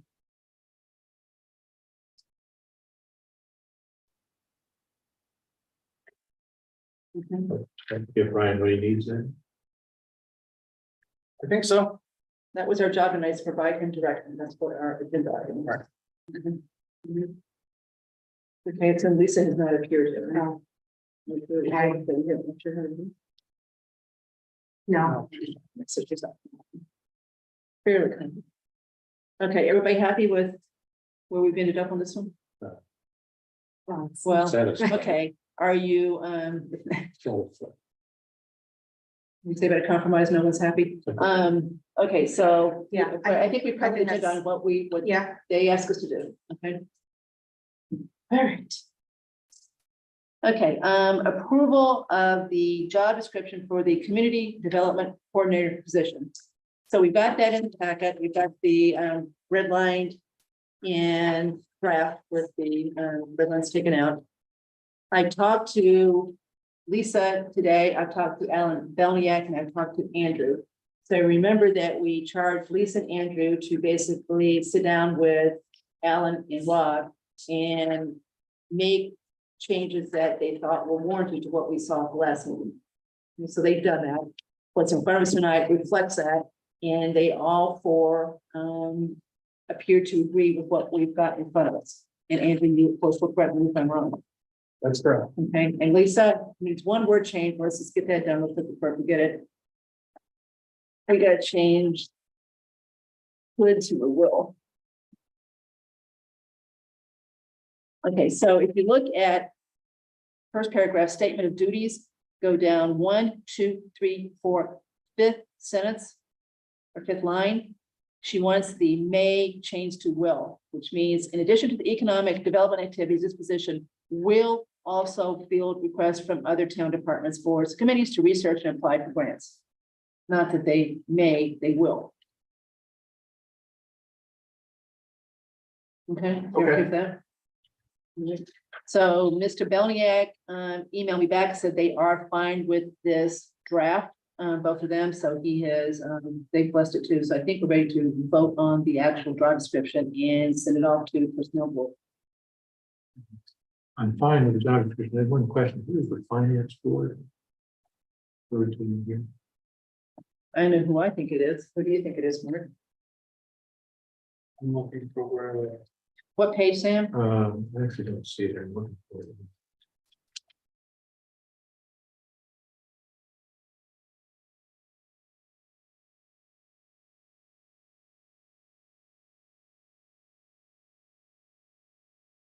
Do you remember what section it was in? Yeah, maybe. I don't remember finance board, but I've seen it in red line, but it looks like it's wrong.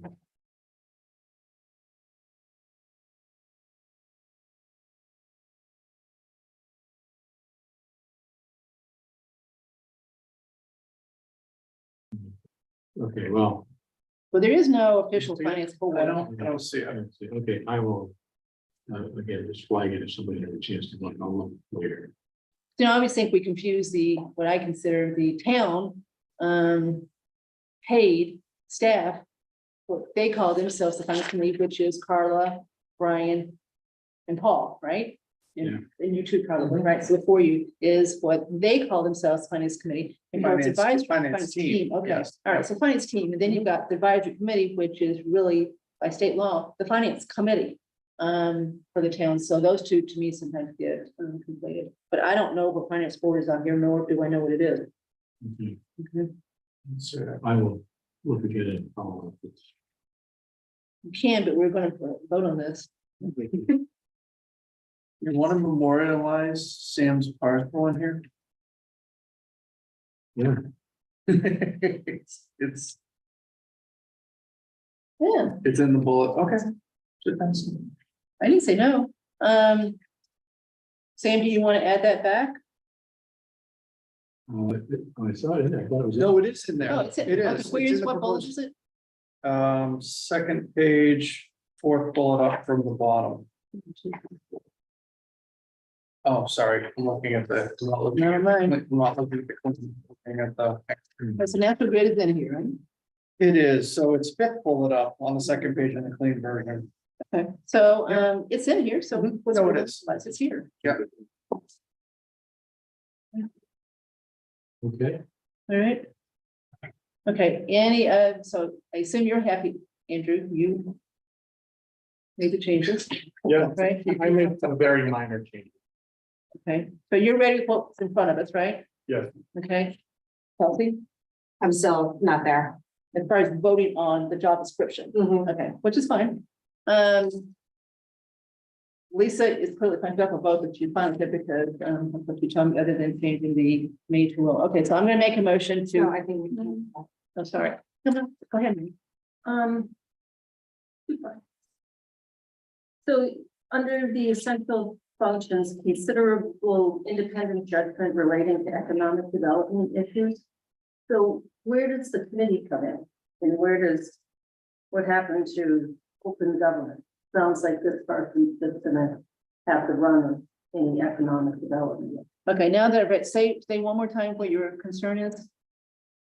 Considerable independent judgment relating to economic development issues that they're not working with the committee in the open government, that they're just doing whatever it takes.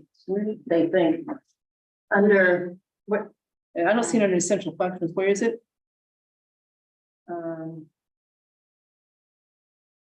Is it a bullet point? no. Oh, no, it's under statement of duties. Okay, now. Performance End of the third line. highly responsible professional and administrative Yeah. work while also exercising considerable independent judgment relating to economic development. So is your issue, the phrase independent judgment? Relating to economic development issues, and then it sounds like you're cutting out open government in that this person is not subject to open meeting law or public records. Well, I guess public records, but not open meeting law. It's going to be doing all kinds of things outside of the committee. So this is a paid position, so you're right, they're not subject to open meeting laws, that's a true statement. They will report to Mr. Town Purple, administrator. yeah. right? Just And be overseen by the EDC, so there is, Will be overseen by the town administrator. right, but with the advice, so working with EDC, right? That's not. And other groups. Yeah. Relative to grant pursuit and so forth. Relative to grant, but the economic development part, we have an economic development committee with the charge. That has open meetings that residents know about. And this is unclear that they are going to be held to working with them on economic development. How under. Okay, so Vanessa, can we bring over Mr. Billman? But I don't see this person having authority to make their agreements on behalf of the town independently. And they can propose things, but they certainly can't sign contracts and whatever on behalf of the town without having. Well, the committee. You can't either, right? So I think of it sort of like John Parent in facilities. He's got, he exercises independent judgment, goes out and does things that make sense and reports to Mark. If there are issues with. But it's not associated with a particular mission. That would be like if Karina was saying, well, we'll approve this plan if you do blah, blah, blah, outside of a planning board. Well, but this position is not a permitting position. It's not approving anything. Just giving an example, it seems like Yeah. the committee is being bypassed by this person with professional judgment to do whatever they want on it. Just saying. Okay. I don't read it that way, but I understand what you're saying. And my other concern is under supervision, the community development coordinator were not initially managed staff. So is this gonna grow? And they're gonna have, the idea is to have a whole new department here? Well, after what you just heard about the budget, probably not. So that's not the plan as far as I know. Mr. Belniak is. Mhm. Yeah. So Alan, why don't you, I assume you've heard this discussion with Mimi? Yes, Okay, so do you want to speak to it as far as her two Sure. concerns? yeah, sure. I'll take the last one first. The reason we said initially is we didn't want to preclude it from ever happening in the future. But just as you all of us said, there's no immediate intent for it to ever grow. We just didn't want to write a job description to be too restrictive. But I think at the top of it, is it right under essential functions too, in italics, it reads something like, the essential functions and duties listed below are intended as illustrations of various types of work. So again, the idea is not to read this as super prescriptive, it's more just a guide in these kinds of things. So that's where that was going, but we don't have any sort of hopes or aspirations to add an additional position beyond what we're looking for right now. We're looking just to, we're just looking for initially for this role. To Mimi's earlier point about the maybe apparent lack of collaboration or maybe involvement is a better word, excuse me, with EDC. If you search for the word committee throughout here, there's a section where I think it's under economic development, third bullet down at third to page 1, I believe, assists with the development and management of EDC's annual budget in cooperation with the committee. So again, cooperation with the committee there, meeting EDC. Again, in the bottom of page 2, coordinate a quarterly meeting or roundtable forum between local regional business leaders, economic development committee, EDC, and other responsible town boards, and so on. So the idea is here is not to completely cut EDC out. We heard feedback that it was important to the select board that this role report into the town administrator and the town administrator solely. So we made that edit to reflect that. But similar to, say, Conservation Commission, where you've got Melissa Danza, she's a paid full-time employee, but then there's a board that works, or commission that works with her. We're kind of envisioning something here where this role would report in to the town administrator, but then also work in concert with the committee to move forward the agendas of the EDC.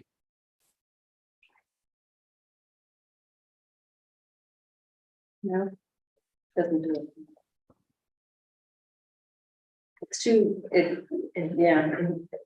I think, yeah.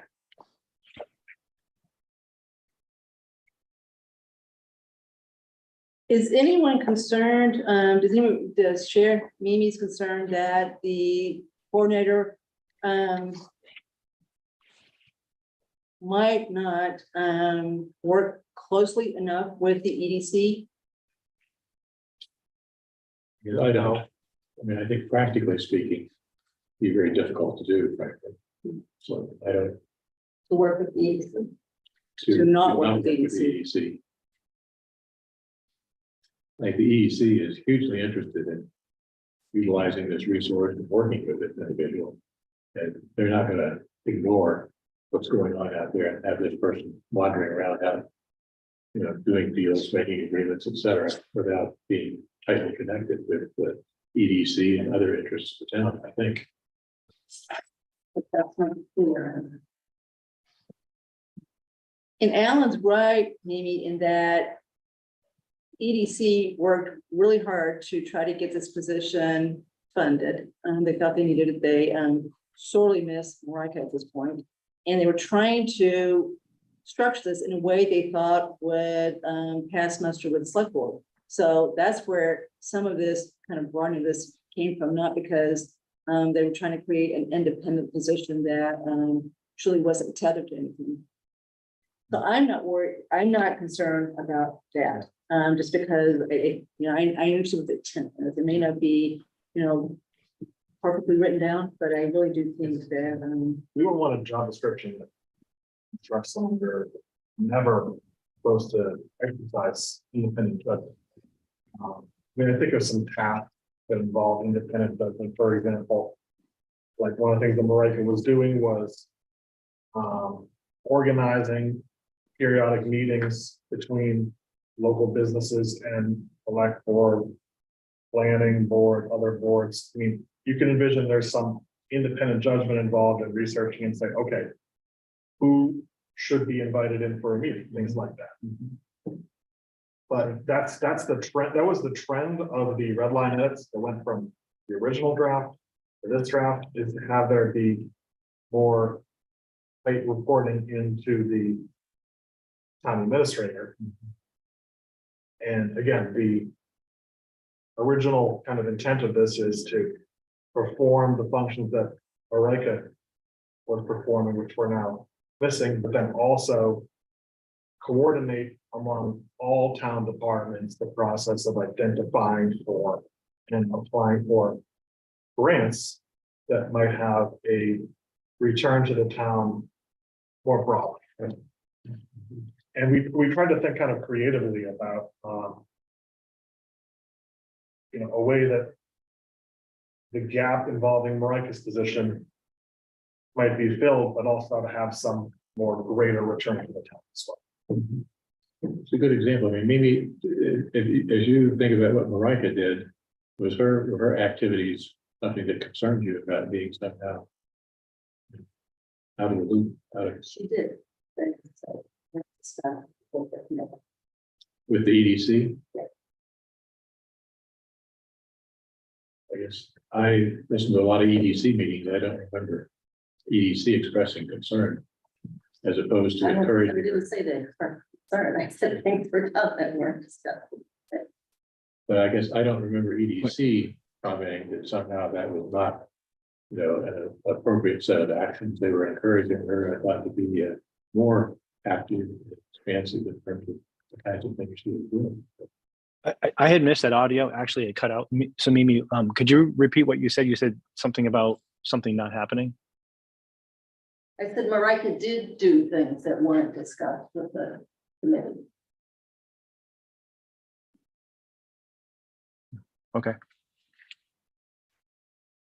Which again, I don't envision the committee or Mark, even in this case, micromanaging this person and requiring permission for specific activities, opposed to a broad set of instructions. Here, the kind of things we're trying to be accomplished here. Go work on these kinds of things and check in periodically and update it with what's going on. But, I don't see it as a micromanagement kind of deal where everything somebody does is reviewed, discussed, approved, et cetera. So that's, I think, what my biggest concern is that that's what the expectation is for this position. We've gotten ourselves into situations where we've applied for grants and have not executed. And so I do not want this position to have free reign to say, go find a grant and apply for it, and then bring it back so we can sign it. Like, I really think this is not well thought out on what this person's gonna do. And there may be a return on investment for getting a grant, but does that result in revenue down the line and not costing us more money? So in-kind grants, right? Do we have the budget in the operational budget for whatever you're applying for? I don't want to repeat everything I said last meeting, but this is rough.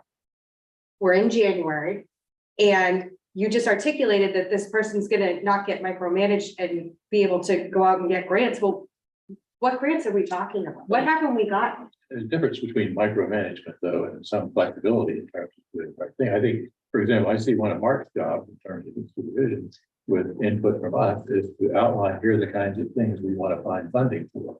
So look for these kinds of grants. These departments or activities will be involved in this process. So provide broad outlines to say, this is the kind of thing we want to find. Help us find these things, as opposed to randomly go out and get money wherever you can find it. So have you met with your team on that this is coming down the line, and are we prepared to work with this person in-house Dan just described? No, I mean, I think obviously we're gonna have to, I mean, if this person goes out and identifies these grants, identifies these opportunities, we then have to decide which ones we want to pursue, and just to Ms. Malinowski's point, determine how we're gonna do it. Because I think that's been part of the issue, is we get the money. Yeah. And it's like, okay, how are we gonna do this, and do we have the hands to do this? One other piece, under supervision, I think we're missing the word "for" in between administrator and guidance. There's a gap there. I think the Yeah. gap was there for a reason. But the other thing, I'll just make a comment, it's just my opinion. I think this sounds clunky, would not initially manage staff. I mean, if you put this in perspective, if we establish this as a full-time position, we've got other full-time positions that we're looking at. We've got a position that's not even in this budget for 24, which we've talked about ad nauseum. I think the discussion is more as to what the position should be, and that's a number 2 position in DPW. Everybody thinks that they know what they think they want for this. But that's something I think that's gonna come down the road sooner than later, because we have no succession planning in DPW. So do we want it to be an engineer? Do we want it to be an assistant superintendent? We want it to be an assistant superintendent with engineering responsibilities. So I don't, C, we can always update job descriptions as we get there, and if we need to add supervision responsibilities, that is one of the main things you would look at in regrading a position to elevate it in terms of pay. I see Vanessa shaking her head over there. And so we can always update that, but I don't honestly think that in the next 2 to 3 years, and maybe you go to 4 years, that you're really going to be looking at establishing another person, that the community development coordinator is going to manage. So I think you're probably in that, it's a little clunky to me, and I think you're worrying about something that I don't think you're going to have to worry about in the short to midterm range. So your recommendation is to take it up. Remove supervision. Yeah, I would think the community development coordinator does not manage staff. Yep. That's fine. There zero complaint from EDC on that. And just to the point about the grants, I mean, there's clearly one that I know about, though, that caused problems, right? The Sharon Street grant for St. Mark. And I think there, the key was that there was a deadline to spend the money, right? That was, and so that's a lesson that we learned. Be careful of grants where there's a deadline to spend the money, particularly where it's part of a bigger project and that the $290,000. There's no way you could have accomplished all of the things that were contemplated by the relocation of the street, et cetera, et cetera. So that's, I think that's a lesson drawn, but that is not one that to me discourages. So there's that, but there's also understanding, if you apply for a grant, what other costs come to the town, and making sure that that's included in a budget or some other source, so that we all understand what we're signing ourselves up for, right?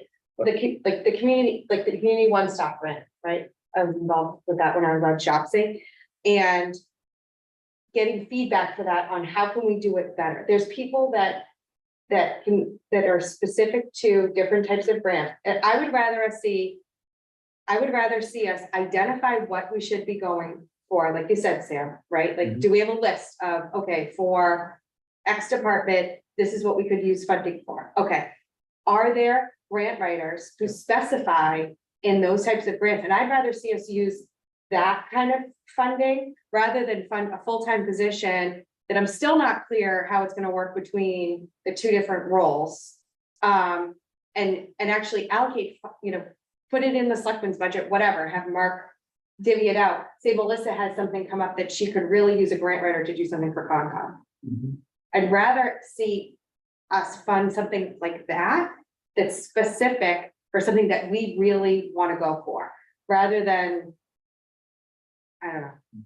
So. Yeah, I mean, I understand, and to me, it's sort of a philosophical difference. How do you approach something? Yes, Yeah. I just have different. I choose different roads, Yeah. but not the one perfect and the other is. Judgment. I have Independent confidence. judgment. I have created unbridled and Yeah. restrained judgment. But I have confidence in the purple ability to keep that coordinated and focused. You see this. So Chelsea, I'm willing to give this a whirl because, as I have expressed recently, I'm really concerned about the business community in this town, and willing to do something to try to turn that around so that we start growing instead of decreasing. So that's I don't know if this is a perfect way to do it, but to me, it's a start. And you can always change it if it doesn't seem to work, if it, didn't turn out the way you want to. I think we've learned about the grant process looking wrong. If you don't think through things, you basically have a project or a grant chasing a project instead of a project trying to be funded by a grant, which is what I think we probably did wrong with the park project. But Mr. Purple understands how concerned we are that the grants get done right. So I think we rely on him to make sure that we are provided with all the information we need to decide whether to go forward with the grant, assuming, we still got to sign, either he's going to sign it, we've got to sign the applications, one would think, most cases. Madam Chair, just one other point, and just to Mr. Latrell's point, we're too small in, as a whole and in any of our departments work in silos on these things. I think, one of the, in the time that I've been here, the greatest accomplishment I think that we've done as a community is the building we're sitting in now. The only way we got this done was through collaboration and making sure that everybody had a piece of the project and had a benefit and understood, the benefit for the whole. And so, obviously, we've got to make sure that we're all stepping off at the same foot, because if we try to do something for, for economic development and everything, and again, you've got your master plans, you've got your master plan, you've got your water master plan. Those should be the guiding documents as to the things that we're looking to further in the support. So, those would be the guiding principles, I think, of what this position should be looking for in terms of funding opportunities to fund the things that boards and committees have gotten together as a group and said, these are the things that are important to us. So, I fully understand that. And I think that, we can, if we do move forward with this position, that we can direct and make sure that person stays on track with that. But again, if things are done siloed, we're really just going to be spinning our wheels. Anything else? I think the additions that were made, I agree with. I'm just not there on the job. And I don't have a very good record of voting in favor for new positions in general. So this is nothing. So it's still, to me, it's two different, if we did, fund it, Okay. it'd just be the right job description. Yeah. So it's nothing against EDC. It's just, I think we can do more of what we have. Hey, I don't want to speak for Lisa, except that she said today, understand, I approve of this, but it doesn't mean I'm there as far as actually doing it this year. So it's to her, it's two different. Okay. Okay, so Can I ask a follow-up question? yes. Relates to what Vanessa said, so. When can we expect, if this job description is approved, that first the personnel board would have graded the position, so you would know? So they're meeting on January 27th. They have another meeting in early February. They're, down to the wire for approving any new position to go to town meeting. So they won't have classified the position in that meeting on January 27th because this hasn't gone yet with the state of government. So they haven't even had that for discussion on what's reported yet. So Vanessa, assume we approve this tonight, right? Then next step is to give it to them tomorrow, right? For their January 27th meeting. Yes. So the 27th, they would do what? They would talk about, the description, they would meet with, members of the PDC or our administrator or anybody else that would like to participate in that review. And then they would, at this point, they probably would have to ask the Collins Center to grade it because we don't have the full tool we need from them yet to grade the position. So they would have to send it out to the Collins Center and ask them to bring in their February meeting with a recommendation of what grade it should be, which would then have to go into the warrant with the rest of the new pay plan. So this could not, even if it were coming to town meeting, it would not take place until after. Right. Right, and we understand that, and that's what the budget is. Okay, does that answer your question? Yes. Any further discussion? Okay, so I'm gonna make the motion to approve the job description in front of us for the community development coordinator with the following changes. On line 1, 2, 3, 4, 5, change the word may to will and delete the entire paragraph labeled supervision. Second. Any further discussion? Well, just.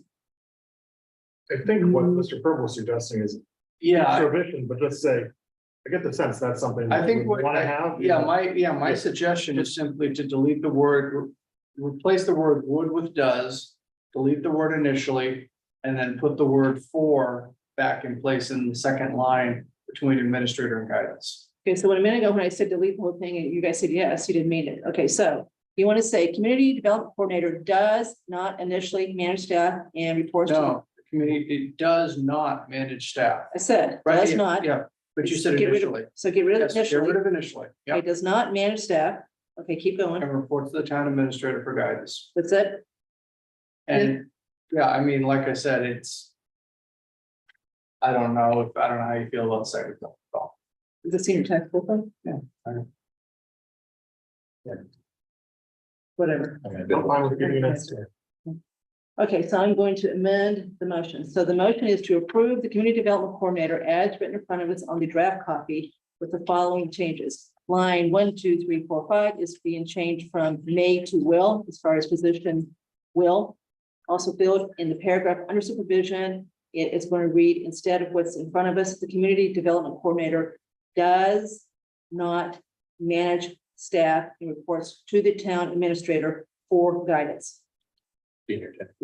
And leave the senior tax work off participants may be assigned as needed. Oh, then a second. Okay, all right, a second. All in favor? All opposed? It's a 3-1 in favor of this job description.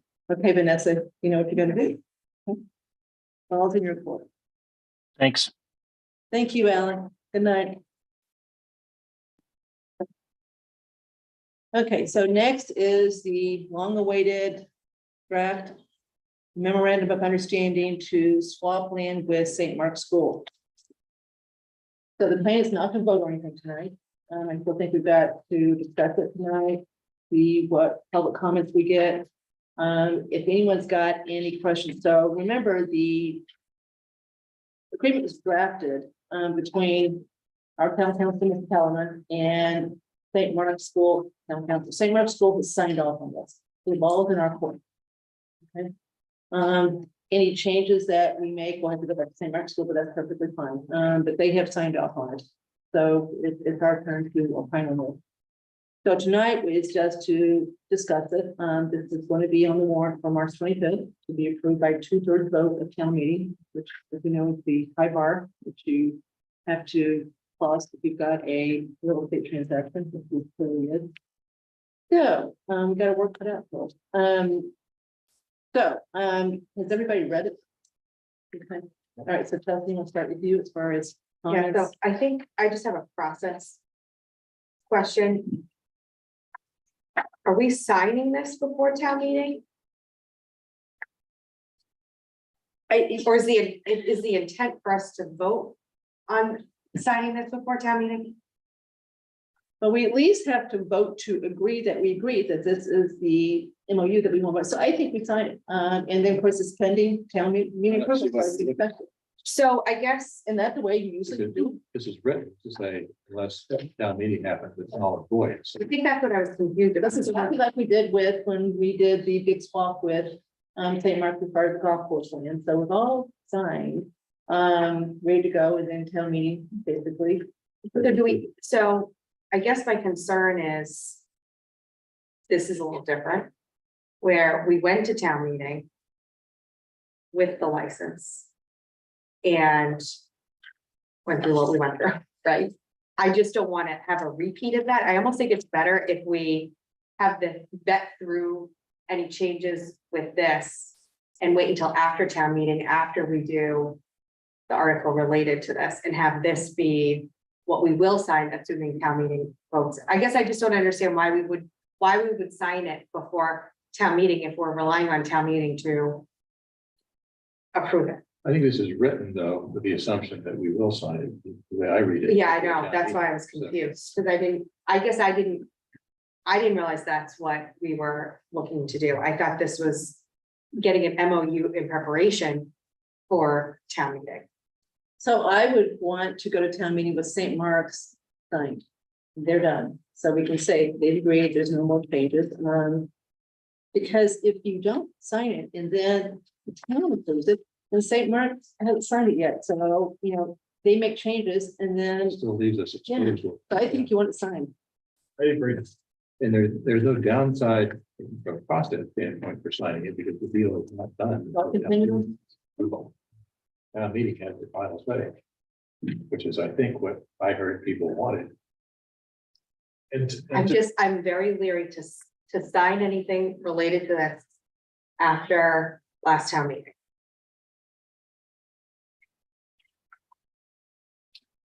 So let's say we sign it. And it fails at town meeting. then it goes away anyways. There's null and void, that's right. And the So license survives for whatever that's worth. I think town meeting was clear last year that they didn't want us to do anything else until we came back again. With a land swap.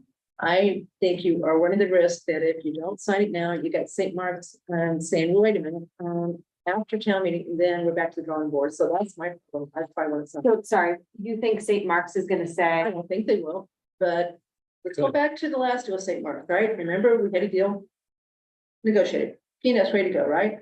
Well, what happened?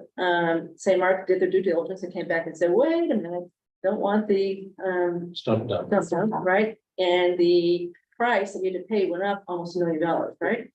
This is not probable. There's no money involved here, but I just don't want anything to happen. I want St. Mark.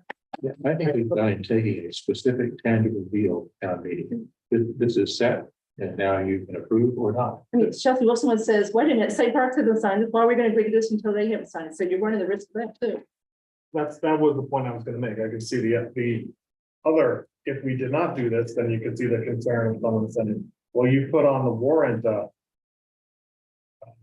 article to approve this land swap, but you don't even have an agreement between the parties about the basic parameters that is gonna govern the.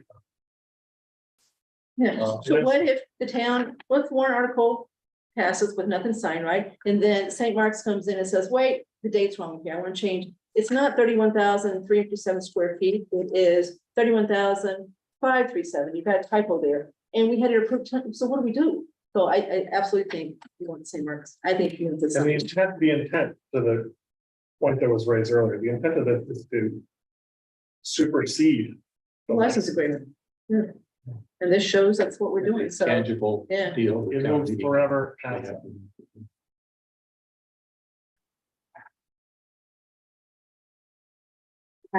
well, that was my initial reaction. Believe me, I know where the tenuousness comes from. But I think this is absolutely the right thing to do. We've done it, it's done, it's negotiated, and they are contractually obligated to do what's in here. We are contractually obligated to do it to pending a 2/3 vote of town meeting. Right? And this is gonna be all wrapped into the land swap article. Well, this is a land swap article. I mean, this is it. This is it. Yeah. I just think us going, I mean, you see what I'm struggling with is going in with it signed, right?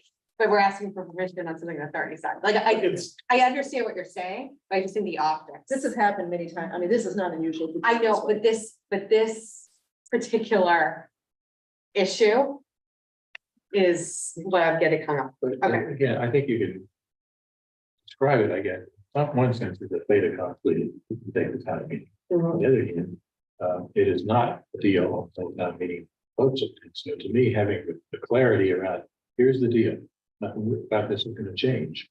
If you accept this, if you don't accept it, then. different Okay, things go may for it. happen. For those who are very much up in arms about the license thing, and there is definitely a lot of people in that camp, right? They think that select board didn't end around what town meeting's prerogative is to approve land transfers, even though you didn't mean to. You know, if you really look at it, really was kind of an end around. So there's that group, and this is set to bed. And we take care of it with this. So I vociferously say I support going in with a signed agreement so that it's done and it can't be changed, and St. Mark's is contractually obligated to do it. As are we pending town meeting approval. And it's also certainly a bad sign after there's lengthy back and forth between the town's council and St. Mark's council about a detailed discussion about the basic terms of the event going on. I mean, I do a lot of these kind of deals with my day job. I couldn't go into somebody with one piece that's still not set with somebody saying, let's find a deal. With a third party somehow holding a card out there that they may choose to play or not. The deal. And you signed, but I'm. It's a firm. Yeah. I just think it needs to be clear what this really means, because I just think optically, And I understand that. I was sitting up front there with you. During this conversation.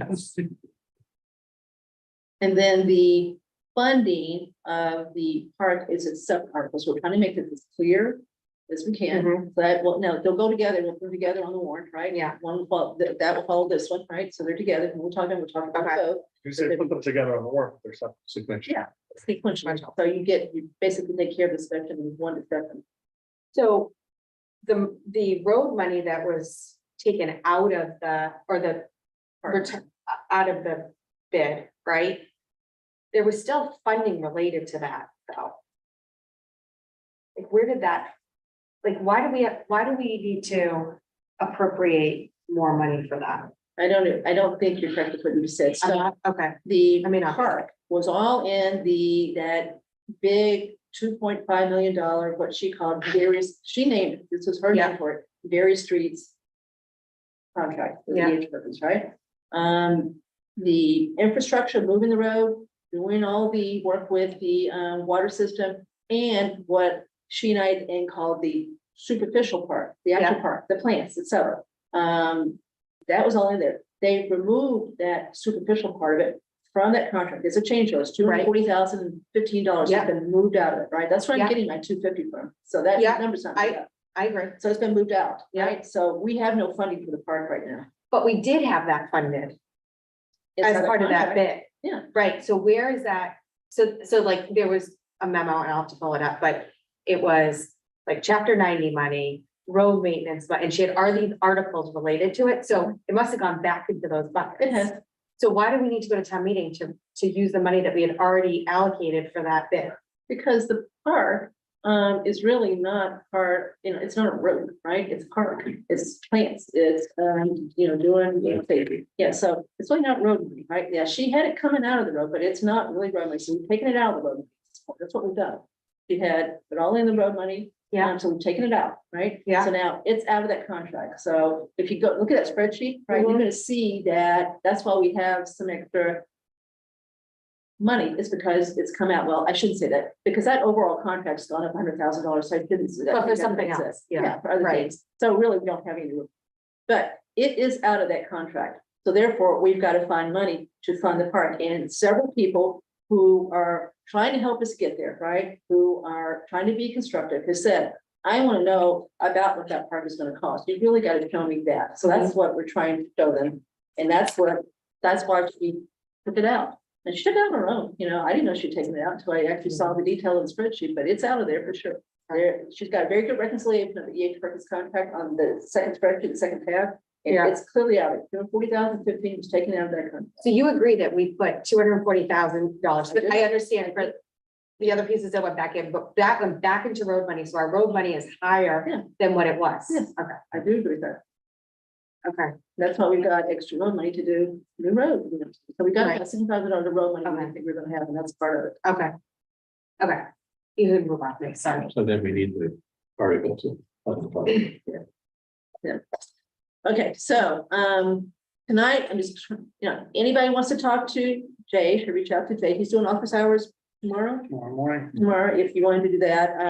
So that's kind of want each person to get any questions they have answered, right? That are legal in nature because this is his contract with his counterpart, okay? All right, and to see if there's anything else anybody wants to talk about with this. I've got a couple questions for him. It's just not ones that we can answer here. They're legal questions, I agree, I'm at the same point. okay? I read it. It's okay to me. And then once we think everybody's gotten their legal questions answered one way or the other, we'll talk about it again on 31st, right? And see if there's any more questions. And then be ready to vote on it either then or February 7th.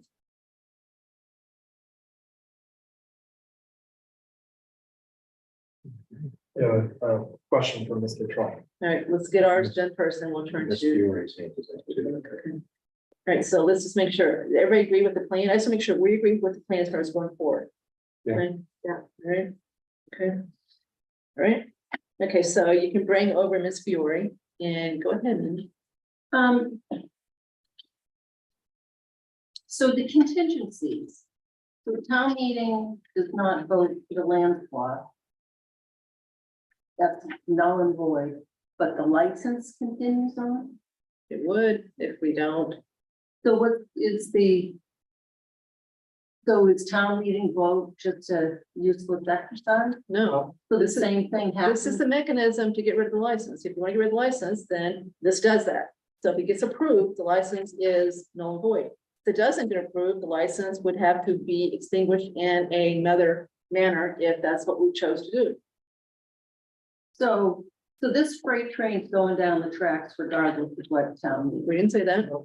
Well, the license agreement, We didn't say we would use the license agreement. We just said it's still gonna be alive, then we'd have to figure out what to do. So we didn't say the freight train's gonna keep going. We'll wait other whether town, we want town meeting to support this. We've tried really hard to listen to the people who have criticized this constructively and done what has been asked to do. So we have not said that freight train is gonna continue down this if you don't approve it. So haven't made that decision at all. well, that's what this sounds like to me. The same with the planning board.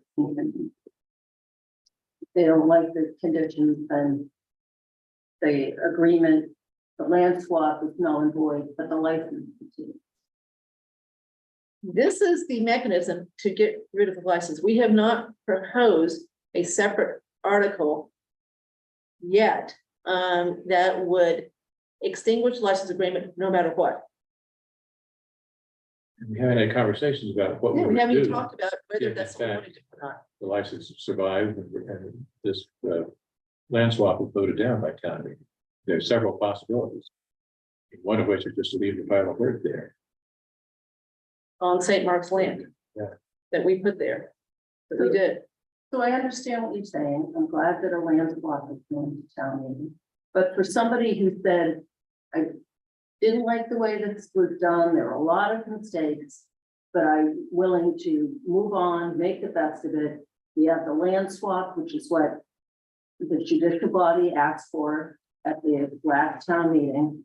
And then I see this that says, it doesn't matter what town meeting says, the license will continue on, which allows you, the school to continue their project and for the park and.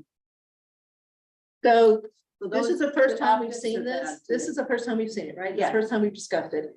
So we each have probably our own opinion as far as that piece of it goes in the license agreement. So that's why we need a chance to talk to town council to understand their thinking on this. So we have made no decision as to what would happen if this license agreement somehow survived this. So to say that the freight train's going down the road, please retract that because that's not what we have agreed to do. We want this to be done in the manner that the majority of the town wants to see done, and we understand that's a land swap where we legally own title to our piece. St. Mark's owns title to the piece that they're getting. We understood that, and that's what we tried to accomplish here. But this agreement is out. I mean, the license agreement is effective right now. There is a legally binding agreement that's in effect. So this gets rid of it. And 2 points. One, since everything kind of blew up in the fall of 2021, after the initial work, town has not done any work Right. We stopped. under the license agreement. Right. And based on what you have just said about the work, or at least for the part surface work being taken out of the Burton contract, there's not money to do that. So, And I don't think we've discussed what We we would haven't. do No. if in fact the land swap was not approved and the license survived. What would we do? I mean, there are a number of possibilities, but the alternative would be to not have anything and then have the license, have nothing in front of town meeting that would speak to supersede the license and have a more permanent arrangement. So tonight, we're just I'm looking just for. saying, the optics were bad for me, that's all I'm saying. Okay, so so we appreciate that, but so tonight we're trying to understand what comments are as far as what we see, but we hear you. So it's gonna get discussed before town meeting, but tonight we're just trying to look at the actual MOU and see what the public thinks as far as what they see written here. And but we hear you. we already Right, Patty, are you here? muted. Okay, I'm there now. Good. Philip? Hi. I guess I have two, possibly three questions. So I'll try to do this in the order in which you work. Speaking of it, in regard to funding in the park, I just want to ask a couple more questions in regard to what Chelsea was talking about. I understand where you are saying that the money is coming from, but the town received $290,000 from the state in a grant to build this park. Well, it was actually to build a history walk, gathering space, and sidewalks. But and you're going to fund the Pocket Park now from free cash. But what exactly was the $290,000 that the town received from the state spent on? The work that has been done heretofore is basically penciling in the new road. So, you know, you've seen what's been done. It's clearing the land that was needed for the new road and spending quite a bit of money on the water infrastructure underneath, the stormwater underneath it. So that's it. That's what's been spent so far. Okay, I can understand that, but none of that was part of what the grant money was given to the town for. We agree. None of that. So Well, what would you have done? How would you have funded that infrastructure issue if you didn't have the grants? Like you misappropriated the money. I don't agree with you, and the state doesn't agree with you. We've made it clear where we are, and they've come back and said they're fine as far as what we've done. The grant was part of a bigger project that was clearly going to cost more money than what we got with the grant. Initially, the estimate was $1 million. In the end, it looks like it was another $750,000. So the whole project was going to be about $1.1 million. I don't think misappropriating is the right verb here. They had to start the infrastructure. That's too harsh. They're not going to start on the park first. They've got to get the infrastructure done first. So as long as we spent $290,000 on the overall project, the state was fine with that, correct, Mark? And we did. And so right now, I think we've spent probably $400,000 to $500,000 on what's been done so far, and that's just my guess. I had a hard time at the end trying to understand. I know it's left in the E.H. Perkins contract. I can't divvy it up between the three projects, but we're going to get to that. We're going to work with the interim superintendent to talk to E.H. Perkins to try to say, okay, this is what belongs to Perk. This is what belongs to Portable Road. This is what a little bit left for Main Street. So I can't tell you anything other than there's $1 million left out of a $2.5 million contract to still be spent when E.H. Perkins comes back in the spring. I know that's not exactly what you said, but it's information I think that's helpful for people to have. I'm just trying to understand the $290,000 that was given to the town in a grant for a park. Infrastructure to provide drainage for the library was not part of that grant ask. I've read through the grant a number of times. I've looked at the maps and everything that was provided, and I've read what came back from the state in regard to giving that grant. There was nothing involved in that in regard to infrastructure to provide drainage for the library.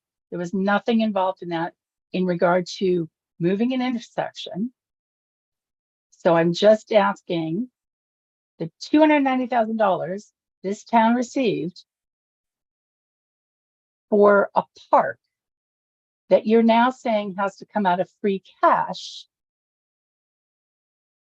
I understand in essence how you're moving the money around, but I think you're being disingenuous in saying it that way, because the state gave us money for a park.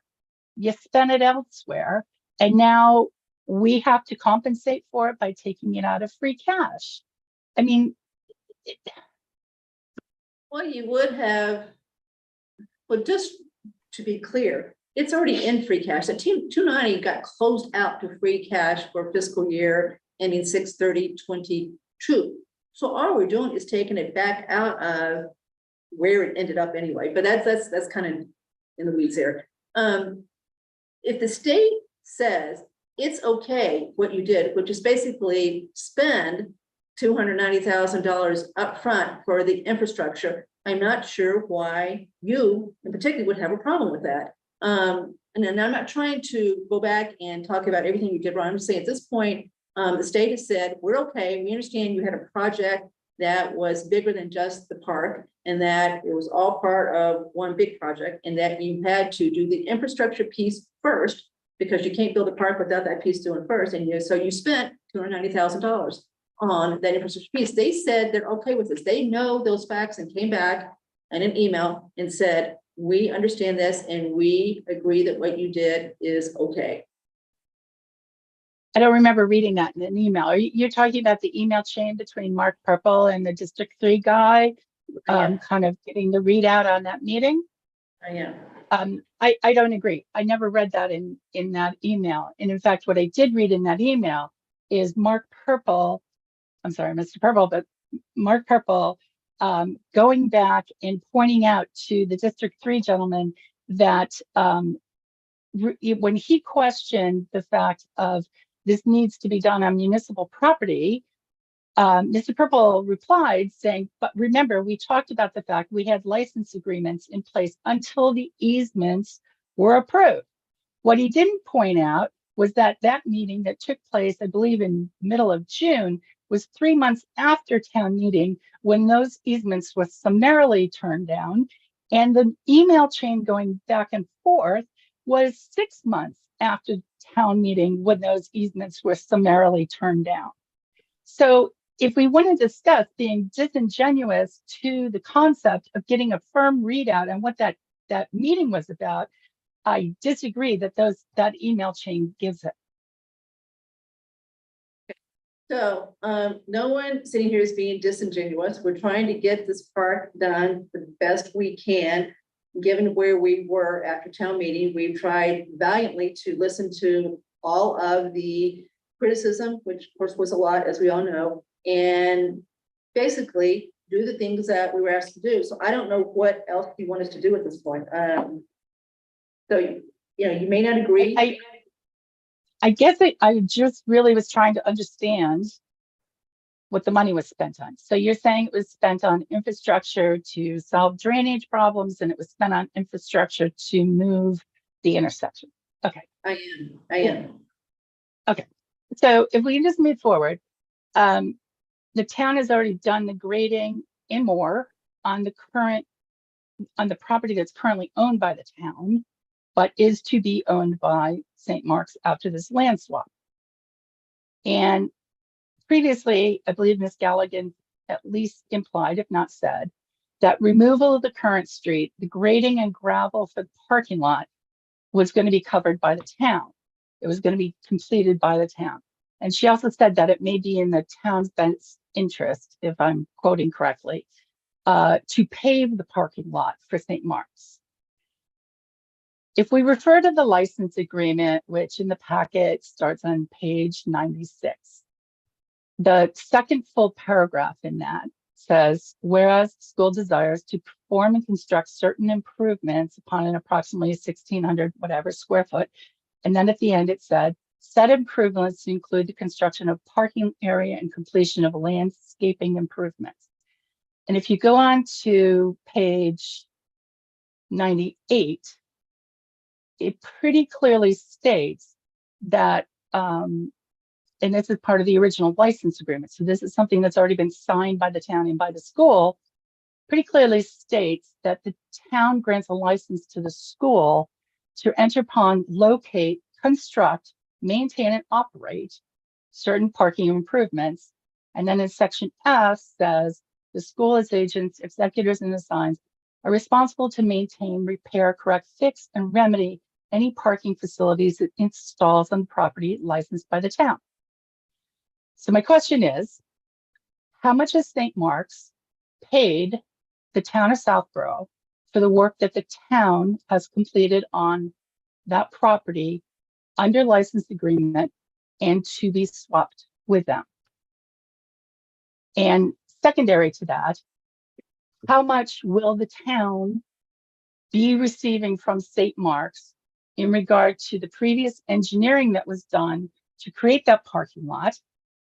And how much will the town be receiving from St. Mark's in the future for any work that is part of this construction project to gravel grade, potentially pave it and remove the old road? The answer to all questions is zero. St. Mark's is not going to contribute anything to this project monetarily under the current deal that we have struck with them. That is not what the license agreement says. The license agreement clearly states that St. Mark's is responsible for constructing, maintaining, and improving its own parking space. We've agreed to give them basically a gravelled parking lot, right? We haven't agreed to pave it. And we're not going to agree to pave it. The MOU doesn't pave it for them. So there is no agreement. They already own. Anyway, Yeah. so. Yeah. It's their own. So they get a bigger, better parking lot out of this, closer to their field. And they will be responsible for maintaining that. They've got to come in front of the planning board to get the actual parking lot approved as far as spaces, et cetera. I'm not sure all they have to get approval for, but they know that. So that's between they and the planning board. But there is no agreement in the MOU for them to write us a check for any part of this project. And hopefully just kind of wrap this up. I'll see Marguerite, Landry has her hand up. I don't, all the questions that are being asked, they're all very good questions. I don't see how they would cause us to do anything differently than what we're doing right now, which is to have town meeting approve a more permanent form of the land swap instead of the grant of the easements, because we heard that was important, and then to have town meeting approve the expenditure of money to complete the park. The other options that are being floated would be for just the select board to use previously appropriated money to do that, and we heard criticism of that approach. So again, I think that we're doing the right thing to try to move this forward, and the alternative, I still think, is just everything blows up, and then you have the big pile of dirt still there. Well, Ms. Fiore, I don't think she disagrees with the land swap. I think, she actually tattled this. I don't think she disagrees with this. I think she's just trying to make sure she's got all the facts.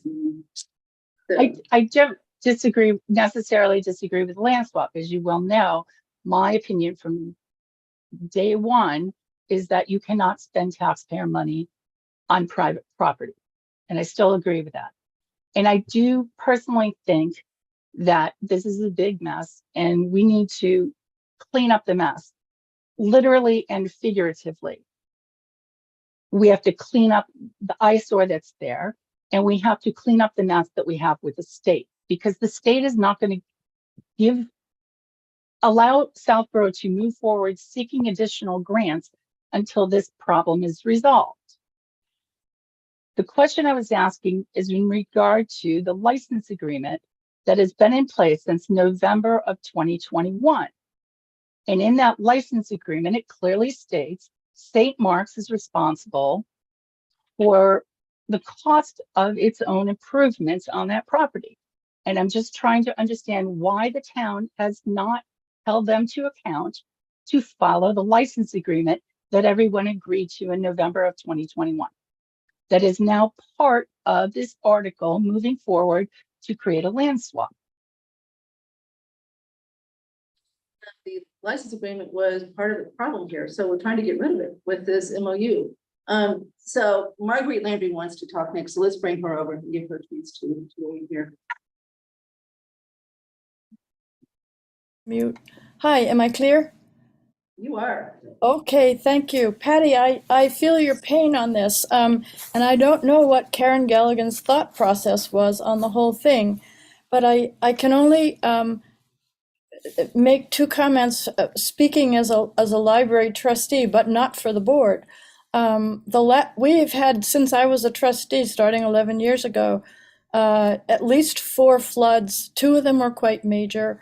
the one that was 3 years ago, to repair the damage of that flood cost the town's insurance company more than $660,000 and took the children's room out of commission. And there were additional costs there that came from the salary hours that were lost by people having to salvage, throw away damaged and dry out and move books that were heavily damaged. It was a very expensive thing.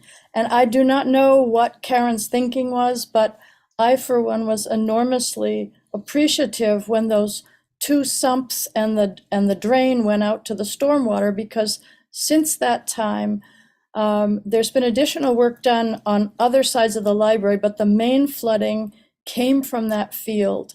And I don't know whether Karen was thinking, let's fix the flood, then make the park. I don't know what it was, but I personally am extremely appreciative that she did all of that heavy engineering there, because it has made a difference. And as John Parent says, you cannot guarantee there will never be another flood, and so does Ryan.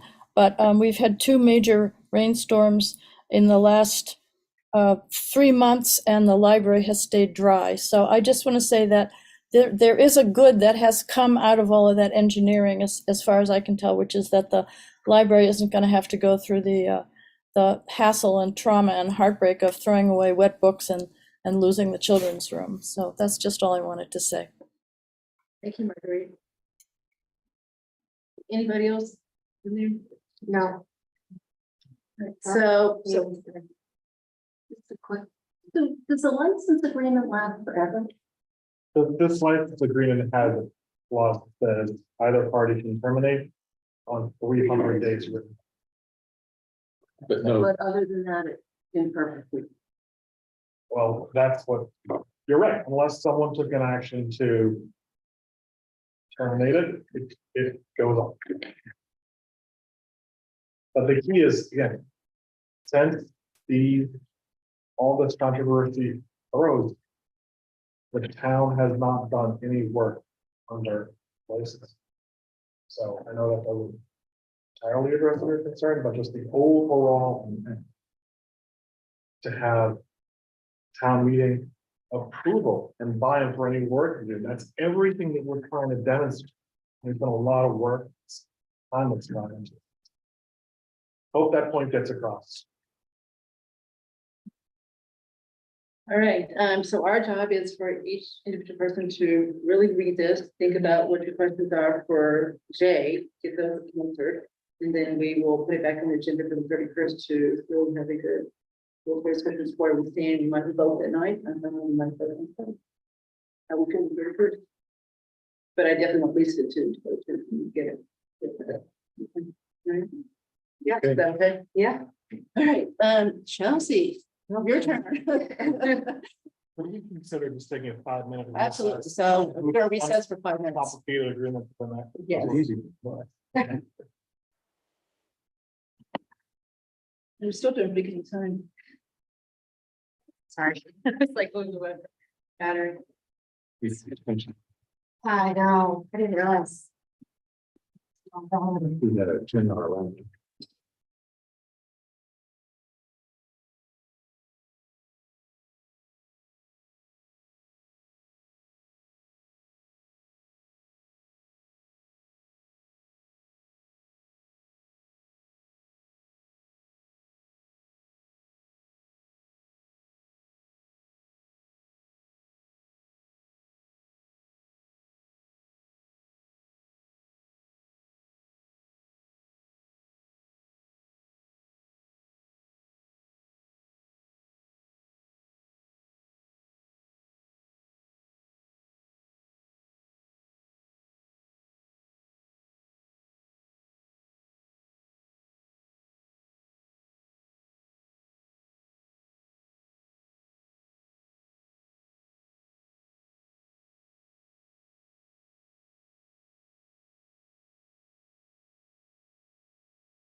Right. Okay, so we are back in session. Sorry.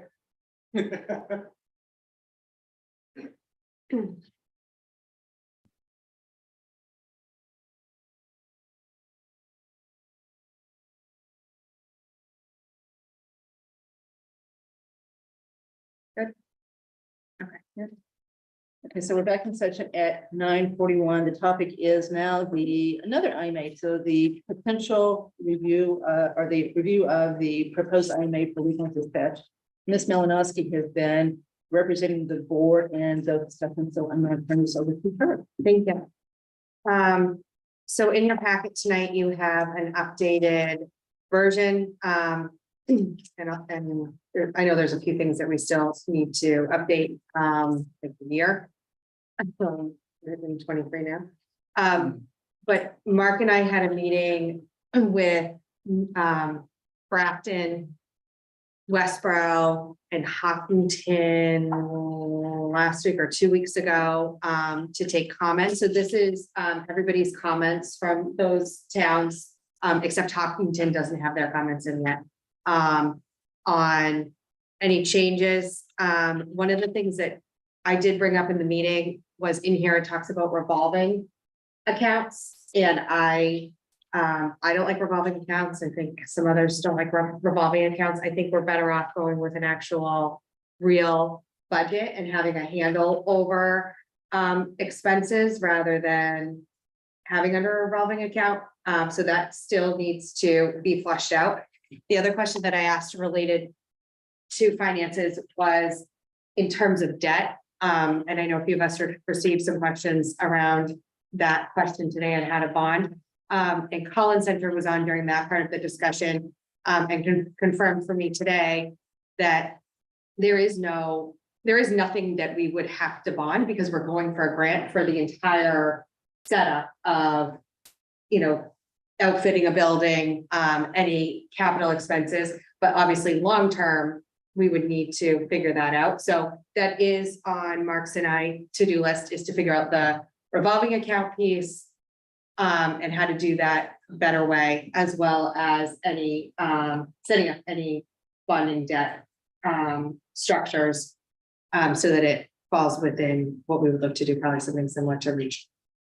So can we ask questions as you kind of go? Go ahead. Yeah, just interrupt me. All right, so let's stick on that for a moment. Sure. When the gentleman from the state came in front of us, right? And Joe? yeah, told us about, the various tiers of what the Mhm. state funds, 1 through 6, I believe. Yeah. And I think he thought we were either going to be 3 if we did an IMA and 4 if we didn't. I think it's 2 if we do an IMA, 3 if we don't. Okay, so, Mhm. but he gave us no indication at that meeting, at least, maybe something, since then, that we would expect to receive 100% funding of this. So how do you know that we're not going to have a significant amount that we're going to need to?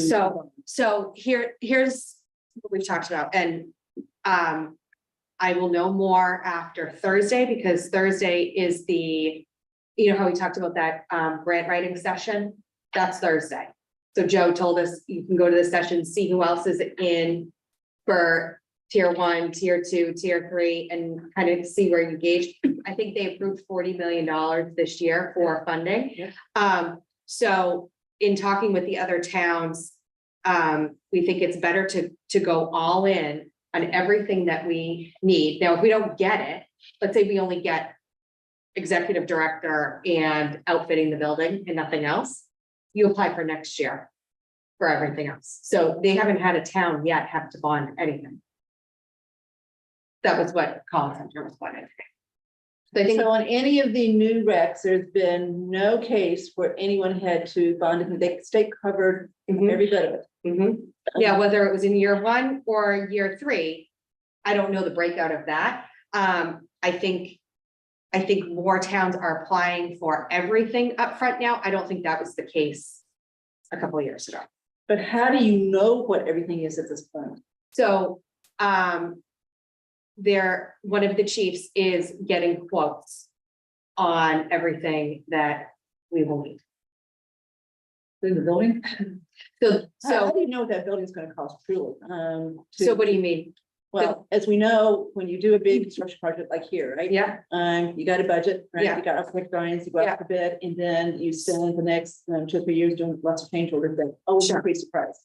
So how do we think we have truly our arms around what the whole project, including Mhm. the fit out of the building that they are proposing to use for the. so there's a similar building that was just repurposed for this, in a similar RUCC in another town that they're working with an architect to figure out how much that would be.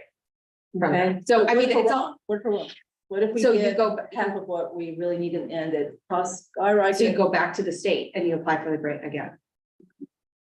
I just didn't think, I don't know what you guys remember, but I certainly didn't get the impression we should expect to get all of it. He did say 40 million. That's a good number. I'm pretty sure that he said 3 and 4 were the levels we're talking about, but who cares? Well, I Right. guess it does matter because he said, one gets the most and so. I'm pretty sure one was adding a new community to the current, I agree. Yeah. I agree. and then a new RECC, but maybe I'm missing something in the middle there. But it doesn't matter. I mean, we're not one, right? So does that, one gets all of theirs and then Yeah. they take the next. So again, I don't know how the math exactly works. I don't know if 40 million is a lot, a little in the middle as far as what they typically Mhm. use.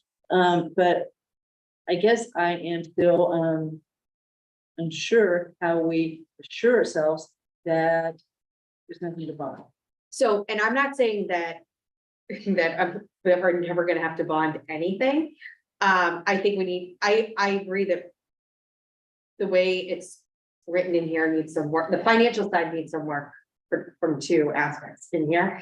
But Collins Center has not seen, and I emailed him today just to confirm, there was nothing that's been bonded. In any new Including, recommendations. including acquiring a new building and having to outfit it. Ever, or for the last 10 years or 20 years or whatever. I didn't give a time parameter around it.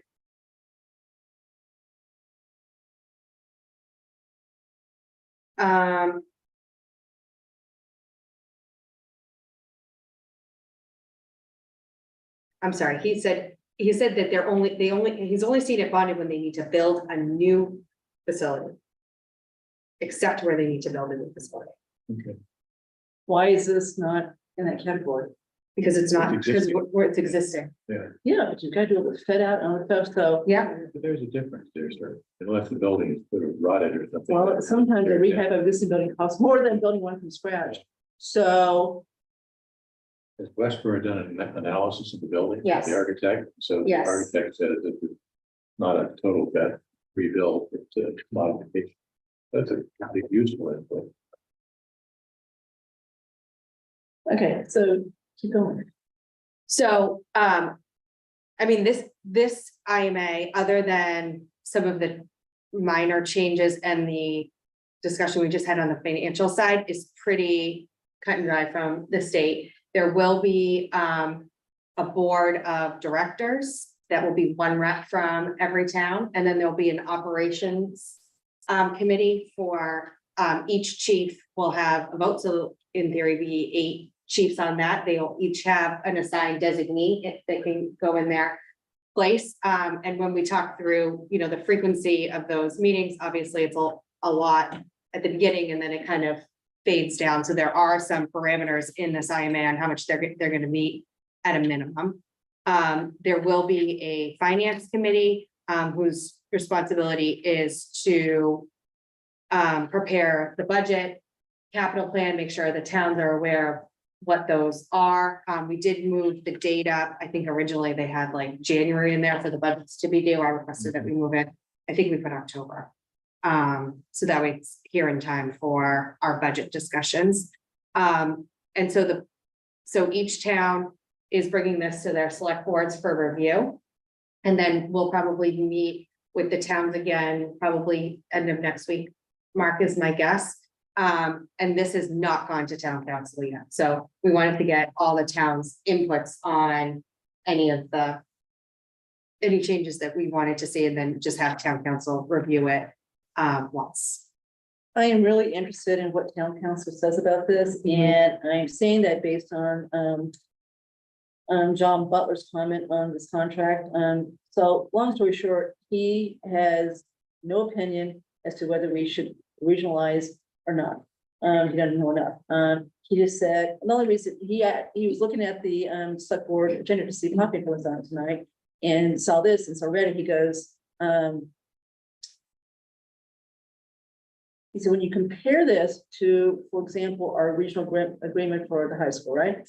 He said, he would highly recommend that we not sign anything that, looks like this. I'm trying to phrase this with, the words I use.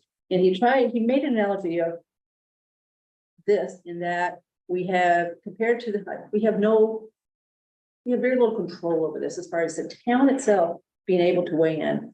Algonquin, right? We've got a school committee where we vote, who's on that each town has an equal number of reps, but the town gets to vote on who those people are, right? They basically prepare a budget and then they tell us what our piece of it is.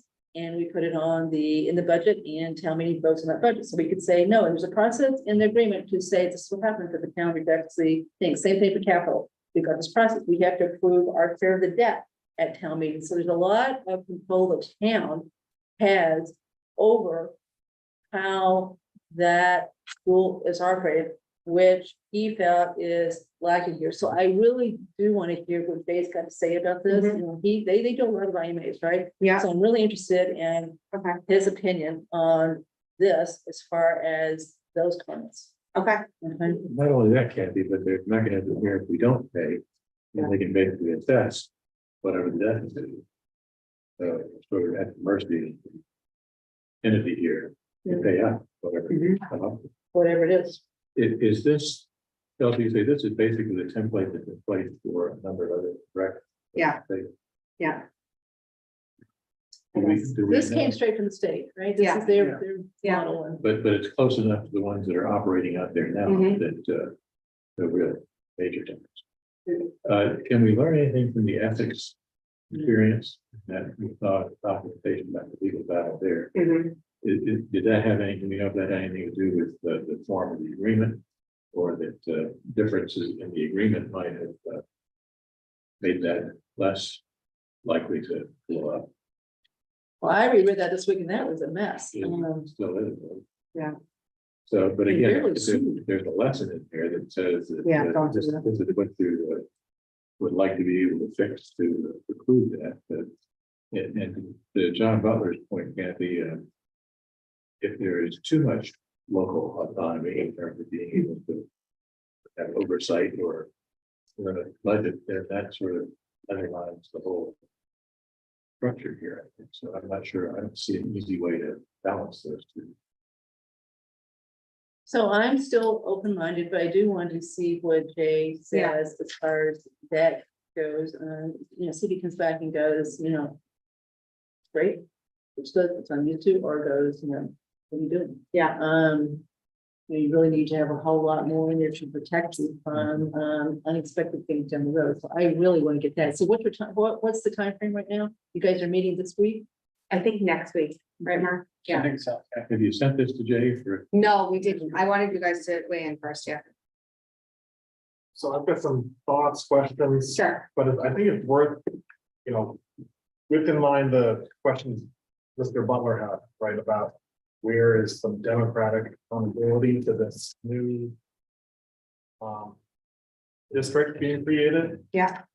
So here's my understanding of the basic governance structure, and want to make sure I have it correctly, that That would be helpful. the power of the district comes from a board of directors. Mm-hmm. Yeah, The board of directors is composed of the, for each community, mayor or town administrator slash manager or chief administrative officer or their deputy. So Yeah. the person who is appointed by the select board in each community or the city council or the mayor, I don't think we have any cities in here. No. No. anymore. So there's some accountability there, right? But Yeah. another key consideration under, by the way, under page 4, paragraph 5A, where it talks about votes shall only be cast in accordance with paragraph 4H below. I think that means it means 5H. But Right. what, It's just a typo. I think it's a typo. Anyway. So paragraph 5F says all actions by either the board of directors or the operations committee shall require the presence of a quorum and an affirmative vote of a simple majority of members present. President. three, but there may be four. Okay, so if, assume that the there's only two required for the director committees to year. But Yeah, that's what I just said. So we kept the minimum requirement, assuming, yeah, yeah, but that a simple majority of 50% is not enough to approve. You need 3 of the 4, Mhm. right? Okay, so that's important because Except it says the members present, which is interesting to me, because if somebody is not there, then 2 members, and simple majority of the members present. So that could potentially create an interesting. okay, but this whole thing assumes all. Yeah, You're talking about a situation where someone doesn't show up. yeah, exactly. I'm less concerned. That's important to me just because it shows that there needs to be buy-in from at least 75% of the communities to approve the budget, et cetera, et cetera.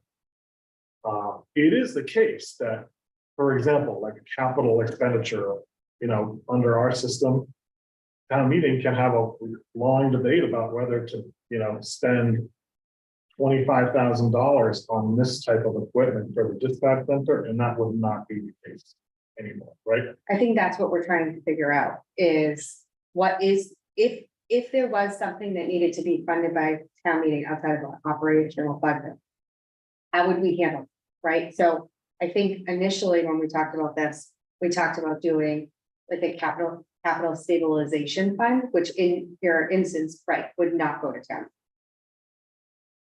I mean, the only town meeting vote on this would be on whether to approve the appropriation for the assessment, and if you don't, well, They could take it anyway. Yeah. so my point is you are giving up. That's the type of Yes. control you're giving up, Yes, but I mean, a couple other thoughts I thought of. There's really more responsibility on the select board to just keep on track, keep on top of what the executive director is doing, right?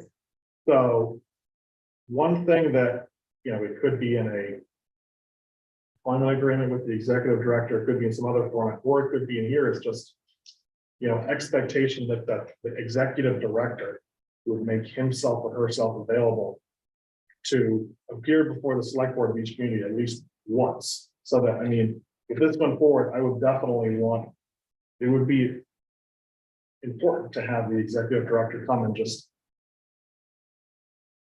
speak directly to us about what you're doing so that select board members would have an opportunity to ask questions. And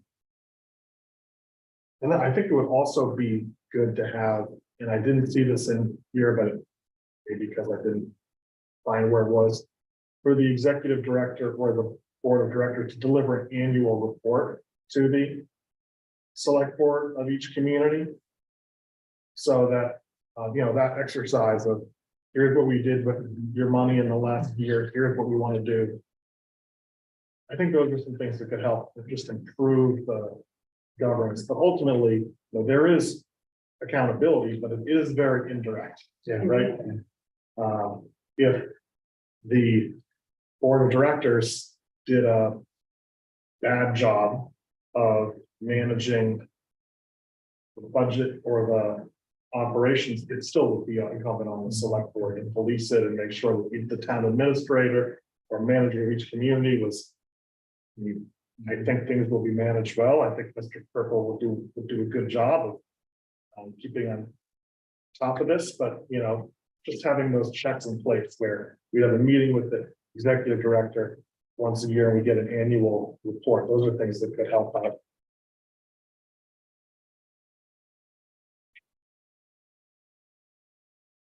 And another, and I also thought of, if there was a case where Southborough strongly objected to one type of expenditure, so we lost about 31.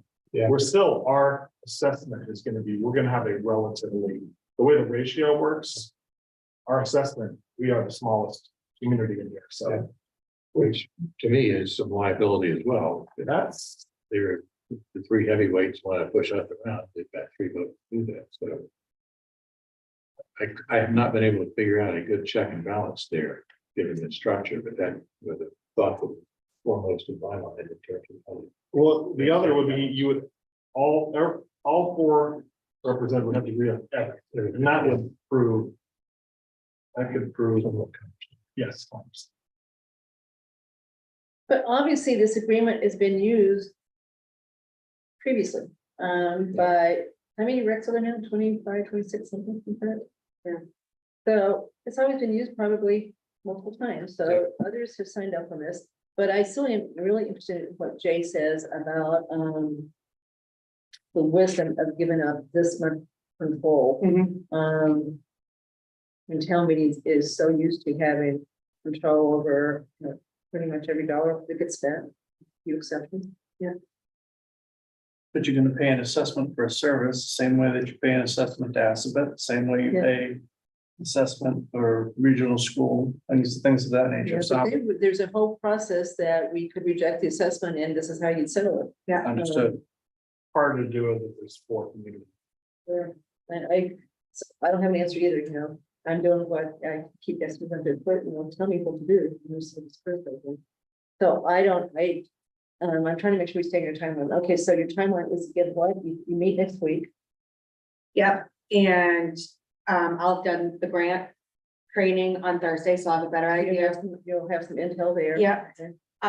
And the goal would be by end of January, beginning of February, Mark, to Yeah, be close to being wrapped up with us. So it has to be in the first week in March. Yeah. You tell us on what day, but first week in March. Yeah. And remind me again what the bailout options are if we find. this. So, You run into issues after you spend the money. Start spending the grant money. Yeah, I remember Yeah. the state tax thing. Yeah.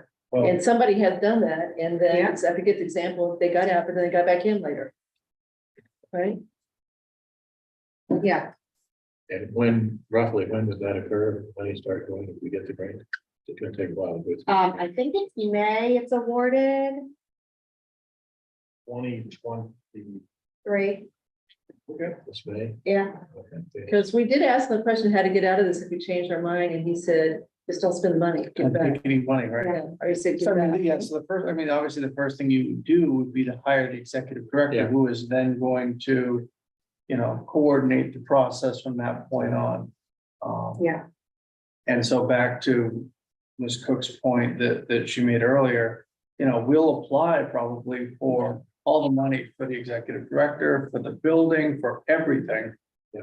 Whether or not we get it all in one tranche is really immaterial. The state may do it based on you need this now, and then we'll give you this when you need that, we'll give you this when you need that, so.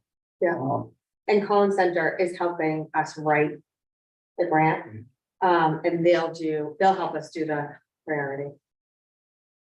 I remain strongly interested in the concept. And troubled by some of the governance things here, but unable to come up with a better idea. Well, I know. So, anyway, One thing I thought of would be, this is going, one of the first things I would be interested is who's gonna be the new executive director, right? Then it really would be, person would be selected to vote from the board of directors. Yeah. And I don't think we could really condition anything on this person has to come in and do like an interview before 4 select boards, but you could still, it's a, I mean, the meetings of the board of directors would be subject. So you could attend. yeah, and we could offer an opinion to our designee on the board, certainly. Yeah. You definitely are giving up some control because the process, like the way that we hired. Appointed our new, that you wouldn't have that kind of intimacy, you would know the person as well, but. you'd still have ways of getting in touch with them and knowing who they are. We would want to know who this person is, have a developed relationship. So the executive director would be an employee of this entity. Yeah. So this is a separate entity. Yeah. Right, so convince me that all the board meetings are subject to open meeting law? I think it says it. It says that. It says it clearly, okay, so, Yeah. okay, so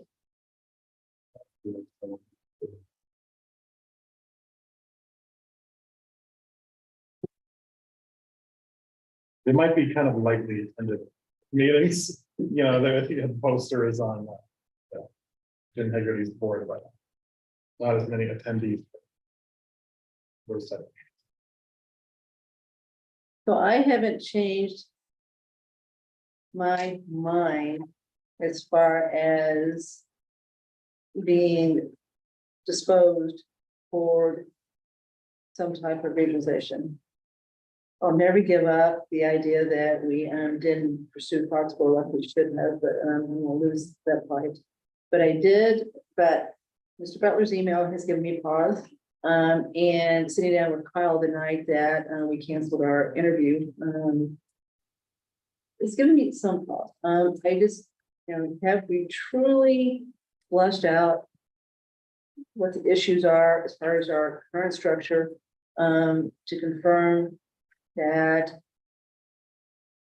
the impetus for doing this is really sound. I think we know a lot of things. I'm not sure we know it all. So I don't want you to leave here thinking that I'm not for this. I'm not saying that. I just want to go, I want to go further J for sure. Okay. And I really want to discuss the issues that were raised today in more detail. But there's no reason for you not to continue doing what you do, what you're doing. Yeah. And on the time, and we understand that there is a very short time frame on this one too. Yeah. That's fine. Another follow-up question, collective bargaining. That would also be I asked about that. through the board of directors, so. Yeah. So the executive director would do like what Mark does.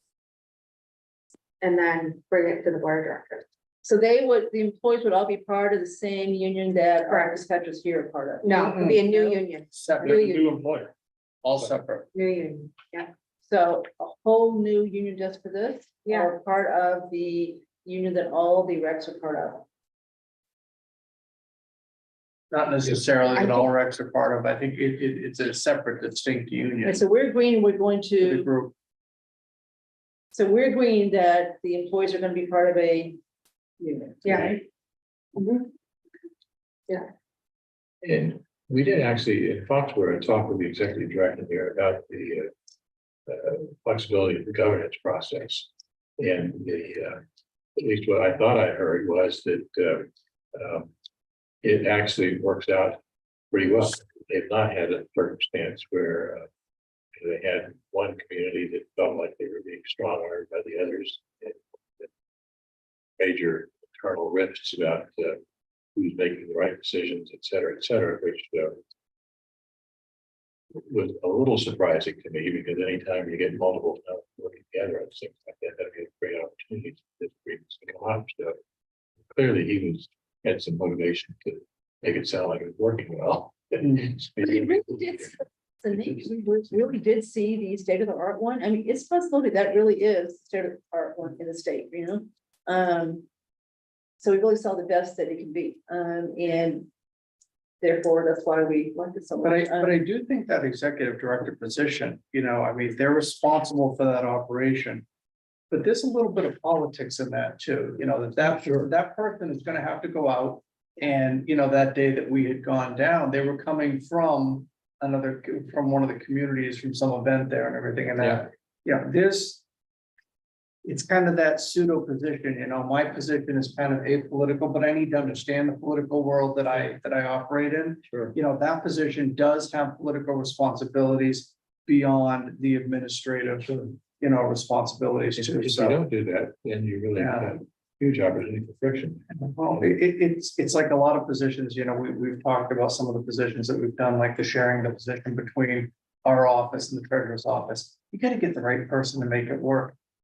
Same thing here. Yeah. We've got to get the right person in place to, to make this work. Otherwise, it's going to struggle. Which is a greater challenge, given that inherently the position is very technical. And the technical world is not known for their political interests often. But it's a smaller pool to shop from, but I think that you can find people to do that. It's more of a challenge, And I think the climate we're in now makes it even more challenging, but not insurmountable. So anybody else want to discuss any further, except, say that keep going, Kelsey? So, let's keep going. Are you worried that, you need, all the select boards need to sign by February 24th? Yeah. So I think where we are, you've gotten feedback so that it could, there's gonna be changes or not for this, but then probably like at least 2 meetings before February 28th. There would be a meeting to decide whether to actually. Yeah. Okay, Sounds like 3 are rolling. It's okay, Yeah, but not necessarily negative so much as simply just not quite as far down the road. yeah. I think so. I think that's right. yeah. I think that's Small point, was there any discussion around the legal venue for this to Middlesex County, to Worcester County? Do we have a preference? I don't know, maybe a question for Jay, but Okay, often the legal venue is an important decision okay. for these kind of things. pretty south in Middlesex. well, the choice of law forum, Worcester, excuse me, Westboro. Okay, so isn't, I know Hopkinton's Middlesex, right? Yeah. But Hopkinton, Grafton and we are in. Hopkinton is. I know, in Westboro's Hopkins. one in Middlesex, I just looked at 2 English. Westboro is in Middlesex County? Yeah. Hmm. We're an oddball carve out here. Oh, yeah. I mean, we, if you look at the map. the line Yeah, I believe six you, I just around- didn't. If they're west, they should be. Whatever. What is that? Anyway, not a huge deal, but again, the attorneys are the way out. Where would you rather go to court? There's a choice of law forum and paragraph 26 on page 16. First off, I guess there's 2 paragraph 26, but it really, it only chooses the forum for where a proceeding brought by an employee of the district. Oh, or any party here too. Okay, or any party here too. Yeah, So do you have an Sam. opinion where you rather be? I would prefer to have. And this is in something like fleshed out a little bit in the MOU that Mr. Butler had done for the IMA for Hopkinton and Southborough, is to have. In the agreement, no one's going to rush to file suit before there's at least meetings to try to mediate the dispute. Mediation. And then you could also have Arbitration. arbitration. So your recommendation is mediation, put it in there, require mediation, then arbitration. Maybe then arbitration. But of course, Westboro is Worcester too, so there are 3 Worcester, 3 we're talking about. you're okay, Grafton, Worcester? I'm pretty sure. So that go in the CBA.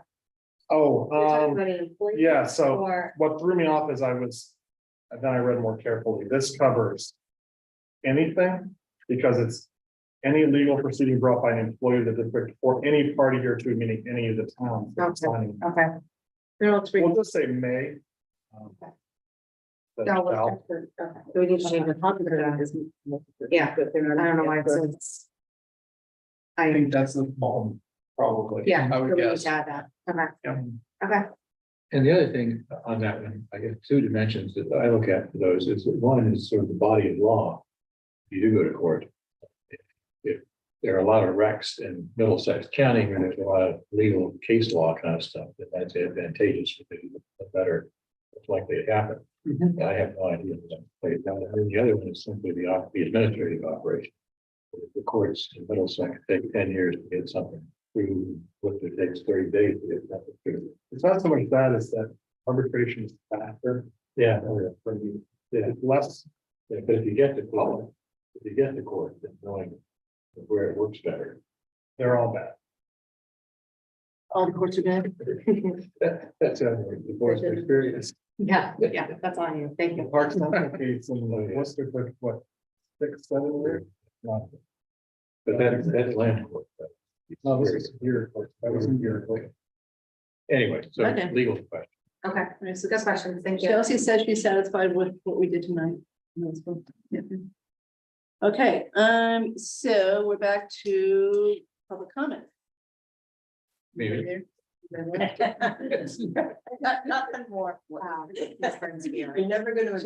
Yeah. Again. So maybe, you got ahead of yours. Hi again. Well, I think it's fabulous that some overdue underground work was done and the library is no longer flooding. It's all great. My problem is in how the money was allocated. In regard to the $0 from St. Mark's and the $0 expected from St. Mark's, I do not feel you can correctly justify that when both the license agreement and the MOU for the land swap clearly state that St. Mark's will pay for the construction and improvements itself. Please let me know if I'm reading this incorrectly, but it seems to be pretty plain English. Thank you. Thank you. Okay, so we're going to go into executive session, take an action portrayal. Thank you, Mimi. for everything. It's been a class. I think you mean that. No, we're glad to have you. Thanks for the MBTA. committees.